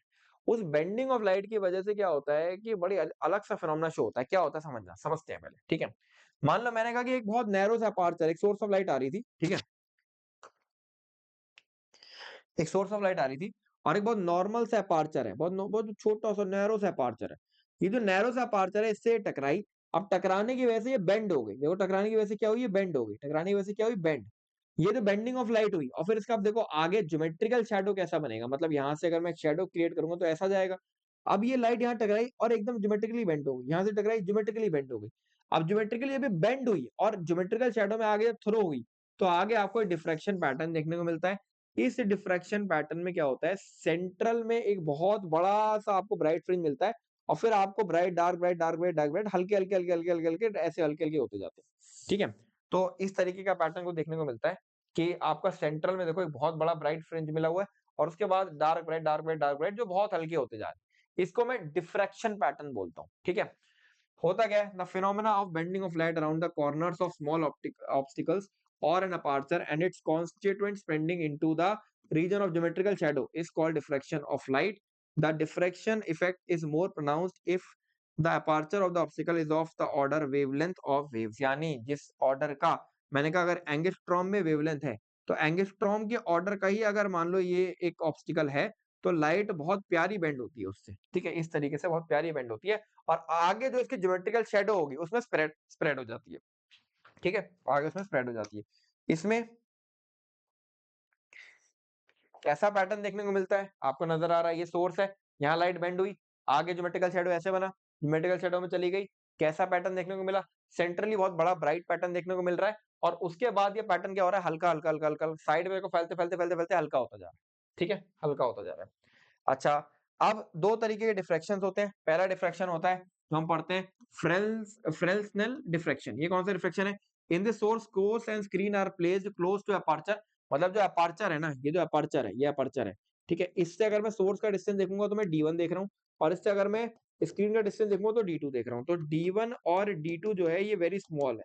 अगर मान लो ये दोनों डिस्टेंस बहुत स्मॉल होते हैं, तो ये डायरेक्टली हम उसको स्क्रीन पर ही ये पूरा का पूरा डिफ्रैक्शन पैटर्न ओवरटेन हो जाता है, और हमको कोई कन्वर्जिंग लेंस जैसा कि हम आगे देखेंगे वो लिखाने की जरूरत नहीं पड़ती है। तो इसको मैं बोलता हूँ फ्रेस्नेल डिफ्रैक्शन, और इसके अंदर बहुत इंपॉर्टेंट चीज है, the incident wave fronts are either spherical या सिलेंड्रिकल। जो यहाँ पर वेव फ्रंट्स इंसिडेंट हो रहे हैं वो क्या है, वो स्फेरिकल है, और यहाँ से अब आगे मूव करोगे तो वो कैसे हो रहे हैं, वो क्या हो रहा है, वो फिर स्फेरिकली इस तरीके से मूव कर जा रहे हैं। देखो अभी हम जितनी बात करेंगे ना वेव फ्रंट्स के बेसिस पर ही करेंगे, क्योंकि अभी हम वेव थ्योरी की बात कर रहे हैं, सिंपल सी बात है ना। अच्छा, अगले तरीके का जो डिफ्रैक्शन हम पढ़ते हैं दैट इज फ्राउनहोफर डिफ्रैक्शन। वो क्या होता है, in this source and screen are placed at a large distance. देखो यहाँ से क्या है, सोर्स और स्क्रीन जो है वो बहुत बड़ा डी डिस्टेंस है, बहुत बड़ा डिस्टेंस पे प्लेस है, ठीक है। फ्रॉम द अपर्चर, यानी ये जो अपर्चर है यहाँ से बहुत दूरी पर कहीं सोर्स दे दे, सोर्स बहुत इन्फिनिटी पे ऐसा मान लो, ठीक है। तो हम क्या करते हैं देखो समझना, हम इसमें करते क्या है, इसमें होता क्या है, इसमें सोर्स का इन्फिनिटी पे है, तो इन्फिनिटी का सोर्स यहाँ पे अपर्चर पे आता है, अपर्चर यानी कोनों पे आता है, कोनों से लाइट टकराती है, टकराने के बाद क्या होता है, टकराने के बाद क्या होता है, यहाँ पर एक कन्वर्जिंग लेंस लगाया जाता है, कन्वर्जिंग लेंस जो है वो लाइट को ऐसे करके कन्वर्ज करता है एक सेंटर पॉइंट पे, और सेंटर पॉइंट पे एक बहुत बढ़िया ब्राइट फ्रिंज मिलता है, फिर वो फ्रिंजेस हाथ थोड़े हल्के हल्के हल्के हल्के हल्के हल्के हल्के होते जाते हैं, जैसा डिफ्रैक्शन पैटर्न हमको नजर आ रहा था उसी तरीके का, ठीक है। तो इसका इस तरीके से पूरा आपको यहाँ से और अच्छी तरीके से चीज एक्सप्लेन मैं कर सकता हूँ। मेरा ये सोर्स है, ठीक है, ये सोर्स इन्फिनिटी से आ रहा था, इन्फिनिटी से रेज कैसे आ रही होंगी, पैरेलली आ रही होंगी, पैरेलली इन्फिनिटी से रेज आई, ठीक है, ये देखो ये रेज आई, ऐसे मैंने मान लिया, ठीक है, वो स्लिट से ऐसे टकराया, ये स्लिट से ऐसे टकराया, ऐसे टकराया, अलग अलग ऐसे टकराया, अलग अलग दिशा में टकराया होगा, ये सारी की सारी मैंने यहाँ पर कॉन्वेक्स लेंस लगा दिया, तो ये सारी की सारी रेज जो है इस तरीके से यहाँ पर कन्वर्ज होती गई। अब कन्वर्ज होती गई तो देखो क्या होगा, देखो समझो, जैसे मान लो मैंने कहा दो रे को पकड़ता हूँ, मैंने कहा इस रे को पकड़ो, ये रे यहाँ गई, इसकी वजह से ये रे यहाँ गई, तो दोनों यहाँ पर इस तरीके से मीट कर गई, तो रे यहाँ मीट करी, ये वाली रे यहाँ मीट करी, कोई रे यहाँ मीट करी होगी, कोई रे यहाँ मीट करेगी, कोई रे यहाँ मीट करेगी, तो स्क्रीन पर अलग अलग जगह पर रेज मीट करेंगी। अब जहां पर कंस्ट्रक्टिव इंटरफेरेंस होगा, ब्राइट फ्रिंज, यहाँ पर डिस्ट्रक्टिव होगा, वहां पे कैसा होगा, वहां पे आपका मिनिमा नजर आएगा इंटेंसिटी का, तो वहां पे क्या होगा कि आपका डार्क फ्रिंज। अब यहाँ पाथ डिफरेंस की अगर मैं बात करूंगा तो देखो ए और बी ये वेव दो चल रही है ना, तो पाथ डिफरेंस क्या होगा, ये पाथ डिफरेंस है, ये डिफरेंस ही तो पाथ डिफरेंस है, तो यहाँ मैं पाथ डिफरेंस कैसे दे सकता हूँ, ए साइन थीटा से, ए साइन थीटा से, ठीक है, ए साइन थीटा से, थीटा यहाँ पर क्या है, थीटा यहाँ पर ये एंगल है, थीटा यहाँ पर ये एंगल है, ये एंगल मान लो ए दिया हुआ है, तो आपको नजर आ रहा है ये वाली चीज कितनी हो जाएगी, ए साइन थीटा, ठीक है। अब थीटा बहुत स्मॉल ही है, थीटा यहाँ पर बहुत स्मॉल ही है, आपको पता होना चाहिए अगर थीटा स्मॉल होता है तो साइन थीटा थीटा के बराबर हो जाता है, टेन थीटा थीटा के बराबर हो जाता है, और कॉस थीटा 1 हो जाता है, याद होगा पिछले वाले चैप्टर में भी मैंने बताया था, थीटा बहुत स्मॉल है, ठीक है। तो अब सेकेंडरी मैक्सिमा की मैं बात करूंगा, देखो प्राइमरी मैक्सिमा तो मेरे को समझ में आ रहा है, ये एक सेंटर में एक प्राइमरी मैक्सिमा बनता है, प्राइमरी मैक्सिमा नजर आता है, ठीक है, जहां पर इंटेंसिटी मैक्सिमम होती है, तो वो तो बहुत ब्राइट मैक्सिमा बीच में बनता है, उसके बाद उसके बाद छोटे छोटे छोटे छोटे मैक्सिमा बनते हैं, तो सेकेंडरी मैक्सिमा यानी इसके बाद जो मैक्सिमा बनते हैं उनकी पोजिशन में कैसे निकालूंगा, तो मैं कह सकता हूँ थीटा एन, क्योंकि साइन थीटा के बराबर भी ऑब्वियस सी बात है, क्योंकि थीटा साइन थीटा के बराबर है, कैसे लिख सकता हूँ मैं, 2n+1 लैम्डा बाय 2a, ठीक है, ये मेरा तरीका होता है जहां पर मैं इनका वैल्यू 1 2 3 4 डाल सकता हूँ। इसी तरीके से मैं साइन थीटा को एक्स बाय डी से भी मेंशन कर सकता हूँ, एक्स बाय डी से भी मेंशन कर सकता हूँ। अगर कभी आपसे पूछ ली जाए, पोजीशन पूछ ली जाए, तो जैसे अगर मान लो पोजीशन मैंने कुछ यहाँ से सेंटर से कुछ एक्स बता रखी है, अगर आपसे पोजीशन पूछ ली जाएगी, ठीक है, तो आप डायरेक्टली उसको क्या कर सकते हो,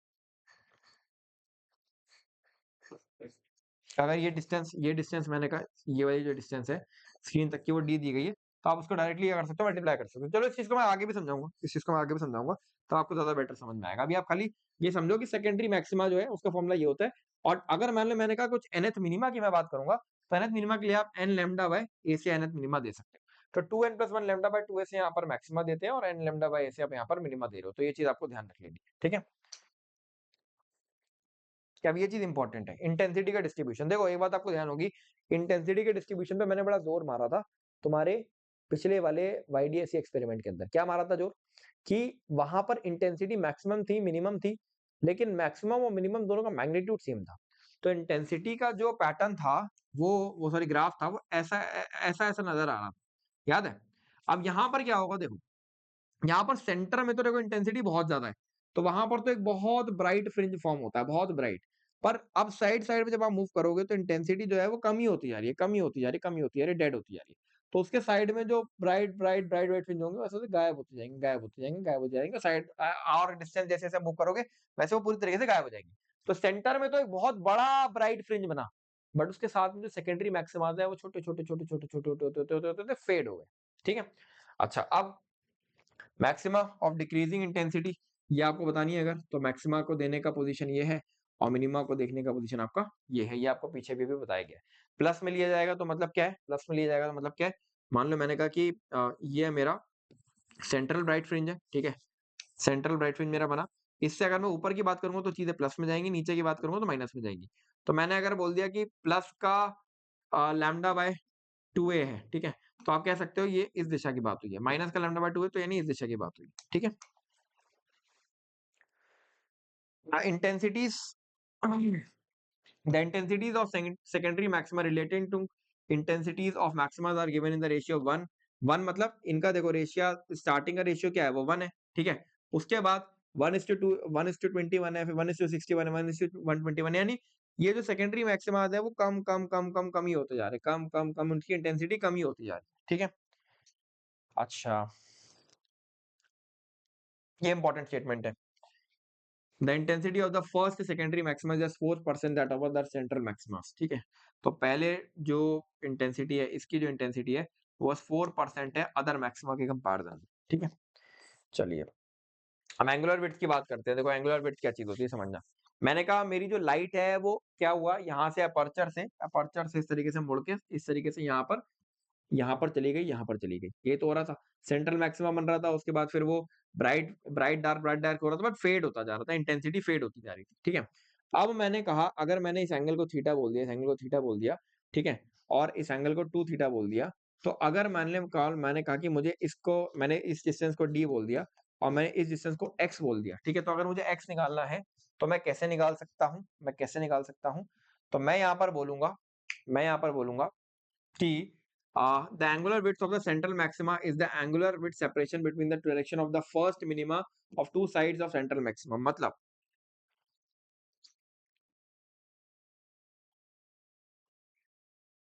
इसे समझो, मेरा पहला मिनिमा कहाँ है, पहला मिनिमा समझ आ रहा है, दूसरा मिनिमा कहाँ है, दूसरा मिनिमा, पहला मिनिमा दूसरा मिनिमा। अगर मैं इन दोनों के बीच में डिस्टेंस निकाल लूं तो क्या मेरे को एक सेंट्रल मैक्सिमा का डिस्टेंस पता लग जाएगा। अगर मैं इन दोनों के बीच में एंगुलर क्या चीज निकाल लेता हूँ, एंगुलर विड्थ निकाल लूं, तो मेरे को इन दो इस सेंट्रल मैक्सिमा का एंगुलर विड्थ निकल कर आ जाएगा। क्या ये बात समझ में आ रही है, बस यही चीज यहाँ बोली गई है, यही चीजें बोली गई है, ठीक है, कि the angular width of central maxima is the angular separation between the direction of first minima on two sides of the central maximum, ठीक है। अच्छा, जो दोनों साइड पे पहला पहला मिनिमम है, हम उनका ही हमको सेंट्रल उसका उसके बीच में हमको क्या निकालना है, एंगुलर विड्थ उसकी हमें निकाल देनी है। कैसे निकाल सकते हैं हम लोग, बहुत इजी है। The direction of first minima on either side of the central maxima किस तरीके से दे सकते हैं, देखो पहला जो मिनिमा बना होगा वो लैम्डा बाय ए पे बना है, दूसरा बना होगा मिनिमा वो किस पे बना है, lambda by minus lambda by A पे बना है, क्योंकि एन याद हो तो plus minus N lambda by A पे हमारा मिनिमम बनता है थीटा, याद है।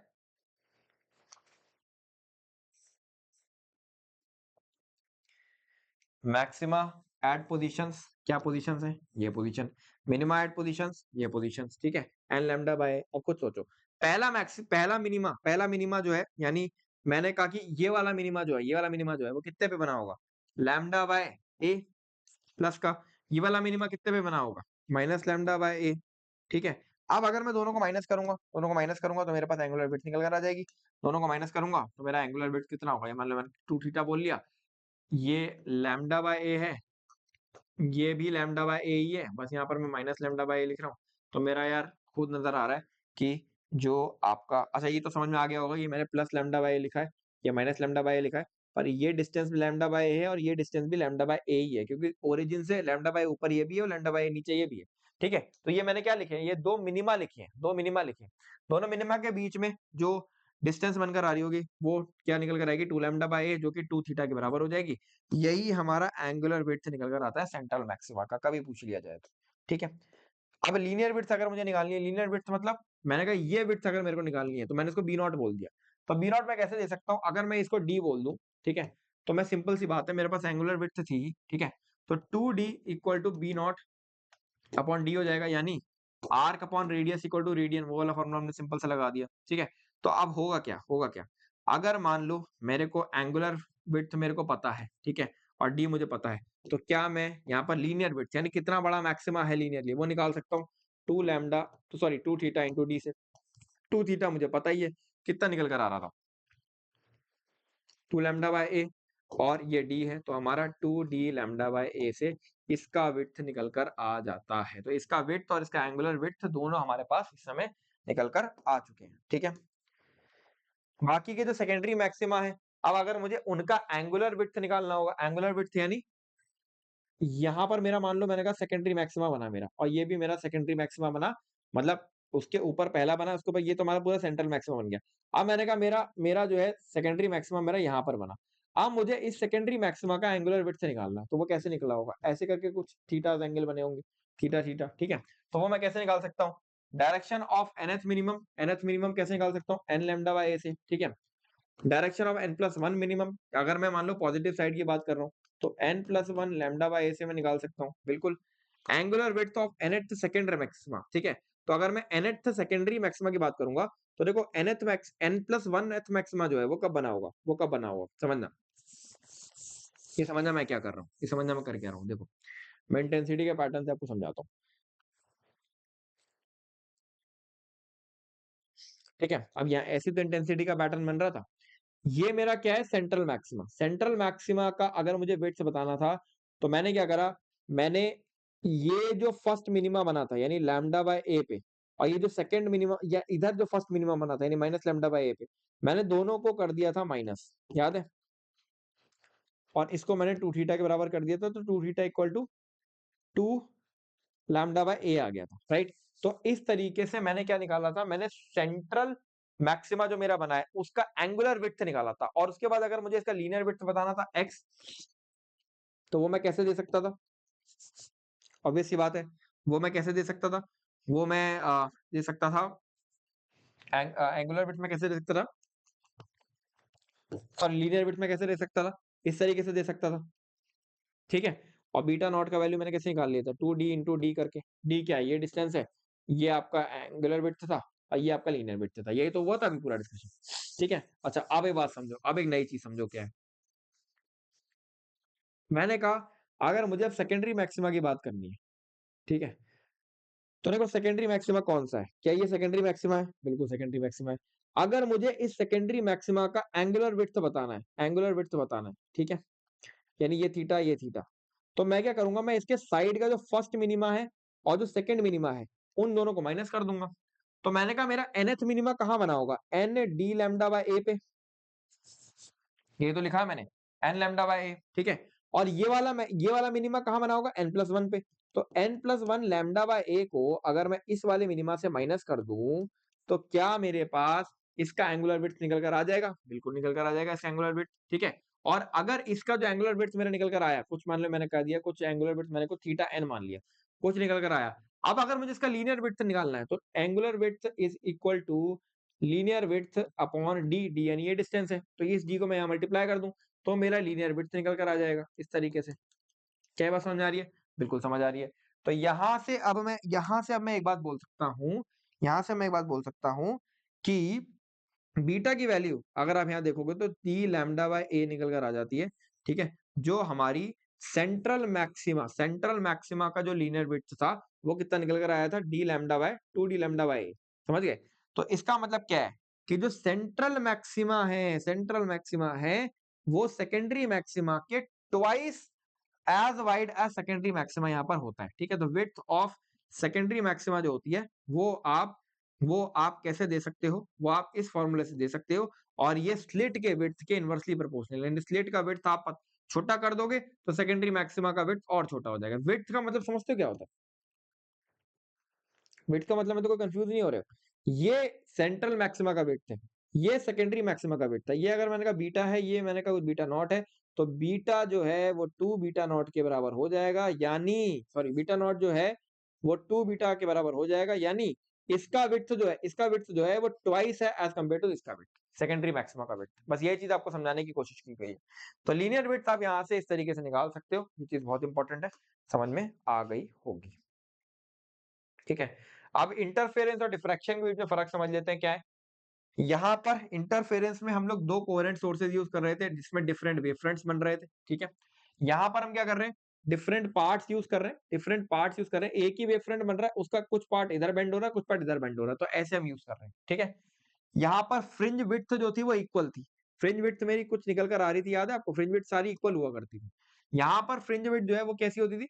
यहाँ पर सेंटर में जो फ्रिंज विड्थ है वो ट्वाइस एज बड़ी है बाकी के फ्रिंज विड्थ से, बाकी के जो सेकेंडरी मैक्सिमाज है उनकी विड्थ जो है वो सेम ही रहने वाली है, डी लैम्डा बाय ए। बाकी बीच वाली जो है वो डी लैम्डा बाय 2 हो जा रही थी, याद है? याद है, अभी आपको करके दिखाया था, ठीक है? तो ये चीज है। इसके बाद कांस्टेंट ब्राइट फ्रिंज इंटेंसिटी, यहाँ पे ब्राइट फ्रिंज इंटेंसिटी कांस्टेंट थी, यहाँ पर इंटेंसिटी डिक्रीजिंग थी, मतलब सेंटर में तो इंटेंसिटी बहुत ज्यादा, फिर कम कम कम कम कम कम साइड में कम कम होती जा रही, ठीक है। अच्छा, इसके अलावा इसके जो डार्क फ्रिंज होते थे वो बिल्कुल परफेक्टली डार्क होते थे, इसके परफेक्टली डार्क नहीं होते, इसके हल्के से डार्क रहते हैं, ज्यादा डार्क नहीं होते। इसके अलावा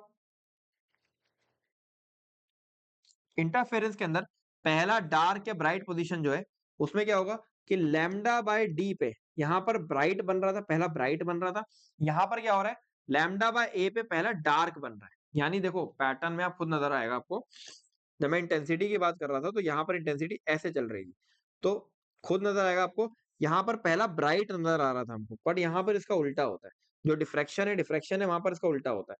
डिफ्रैक्शन में क्या होता है, लैम्डा बाय ए डिस्टेंस पे पहला पहला डार्क फ्रिंज बनता है, लैम्डा बाय डी डिस्टेंस में पहला ब्राइट बन रहा था, यहाँ पर पहला डार्क बन रहा होता है, ठीक है। तो ये सिंपल सा डिफरेंस है इंटरफेरेंस और डिफ्रैक्शन के बीच में। आई होप डिफ्रैक्शन थोड़ा समझ आया होगा कि क्या चीज होती है। देखो डिफ्रैक्शन ऐसे समझो आप कि सेंटर में एक बहुत बड़ा फ्रिंज विड्थ बना और साइड में छोटे छोटे छोटे छोटे मैक्सिमम मिनिमम बने। कुछ सवाल करते हैं तो और समझ आएगा, ठीक है। पहले सवाल करते हैं ना, single slit diffraction pattern, how does the angular width of central maximum very. तो देखो angular width of central maximum का हमारा फॉर्मूला क्या निकल कर आया था, अगर आपको ध्यान हो तो angular width of central maximum का हमारा फॉर्मूला क्या निकल कर आया था, 2d लैम्डा बाय ए, ये तो निकल कर आया था, ठीक है। Aperture of the slit is increase, अगर अपर्चर इंक्रीज करी जाएगी तो क्या बी नॉट का वैल्यू क्या होगा, डिक्रीज होगा, बिल्कुल होगा। Distance between the slit and the screen is decrease, अगर ये distance between the slit and the screen is decrease तो बिल्कुल यहाँ पर भी फर्क पड़ने वाला है, तो यहाँ पर क्लियरली आपको नजर आ गया। How is the diffraction pattern different from interference pattern, obvious ही बात है, जो डिफ्रैक्शन का पैटर्न है उसमें सेंट्रल में इंटेंसिटी बहुत हाई होती है सेंट्रल मैक्सिमा की, और फिर सेकेंडरी मैक्सिमास की इंटेंसिटी कम होती जाती है। वहीं अगर मैं बात करूंगा इंटरफेरेंस पैटर्न की तो वहां पर ब्राइट और डार्क ब्राइट और डार्क ब्राइट और डार्क फ्रिंज विड्थ की इंटेंसिटी एक सी रहती है, एक चीज। दूसरी चीज यहाँ पर आप देखोगे तो इनका फर्स्ट वाला जो ब्राइट फ्रिंज बन रहा है उसका फ्रिंज विड्थ जो है वो ट्वाइस होता है एज कंपेयर टू बाकी के फ्रिंजेस का विड्थ, और यहाँ पर बाकी सभी फ्रिंजेस का विड्थ जो है वो सेम रहने वाला है। बस ये है, 2 पॉइंट्स आपको यहाँ पर लिख देना तो आपका ये वाला क्वेश्चन भी कंप्लीट हो जाएगा, ठीक है। अच्छा,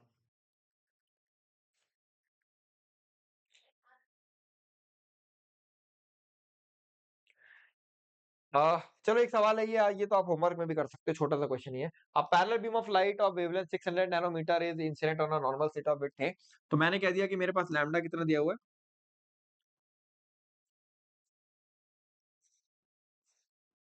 ठीक है। If the distance between the slit and the screen, यानी डी की वैल्यू दी हुई है इतना, and second order maximum from the central screen, यानी सेकंड ऑर्डर का जो मैक्सिमा है मेरा वो स्क्रीन से कितनी दूरी पे है, 1.5 मीटर की दूरी पे है, ठीक है। वो कितनी दूरी पे है, 1.5 मीटर की दूरी पे है। Calculate the width of the slit, आपको यहाँ पर विड्थ ऑफ द स्लिट बतानी है। तो देखो सिंपल सी बात है, यहाँ पर हमको विड्थ ऑफ द स्लिट बतानी है, यानी ए का वैल्यू हमको बताना है, ठीक है। हमसे क्या पूछा गया है,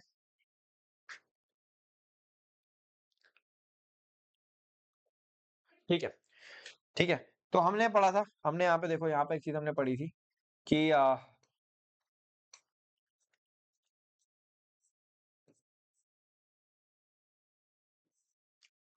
यहाँ पे ध्यान है आपकी चीज हमने पढ़ी थी कि जो ब्राइट फ्रिंज है वो हमारे कहाँ पर बनते हैं, लैम्डा बाय 2a पे बनते हैं, ठीक है। और जो हमारे मतलब मिनिमा यहाँ पर बन रहा है, जो हमारे डार्क फ्रिंजेस है वो एन लैम्डा बाय a पे बनते हैं, ठीक है। और ये वाली चीज ना, ये वाली चीज किसके बराबर होती है, स्मॉल एक्स अपॉन डी के बराबर भी आप लिख सकते हो, स्मॉल एक्स अपॉन डी, यानी स्क्रीन और इसके बीच में डिस्टेंस है, और एक्स यानी सेंट्रल से कितना डिस्टेंस है मैक्सिमा का या मिनिमा का।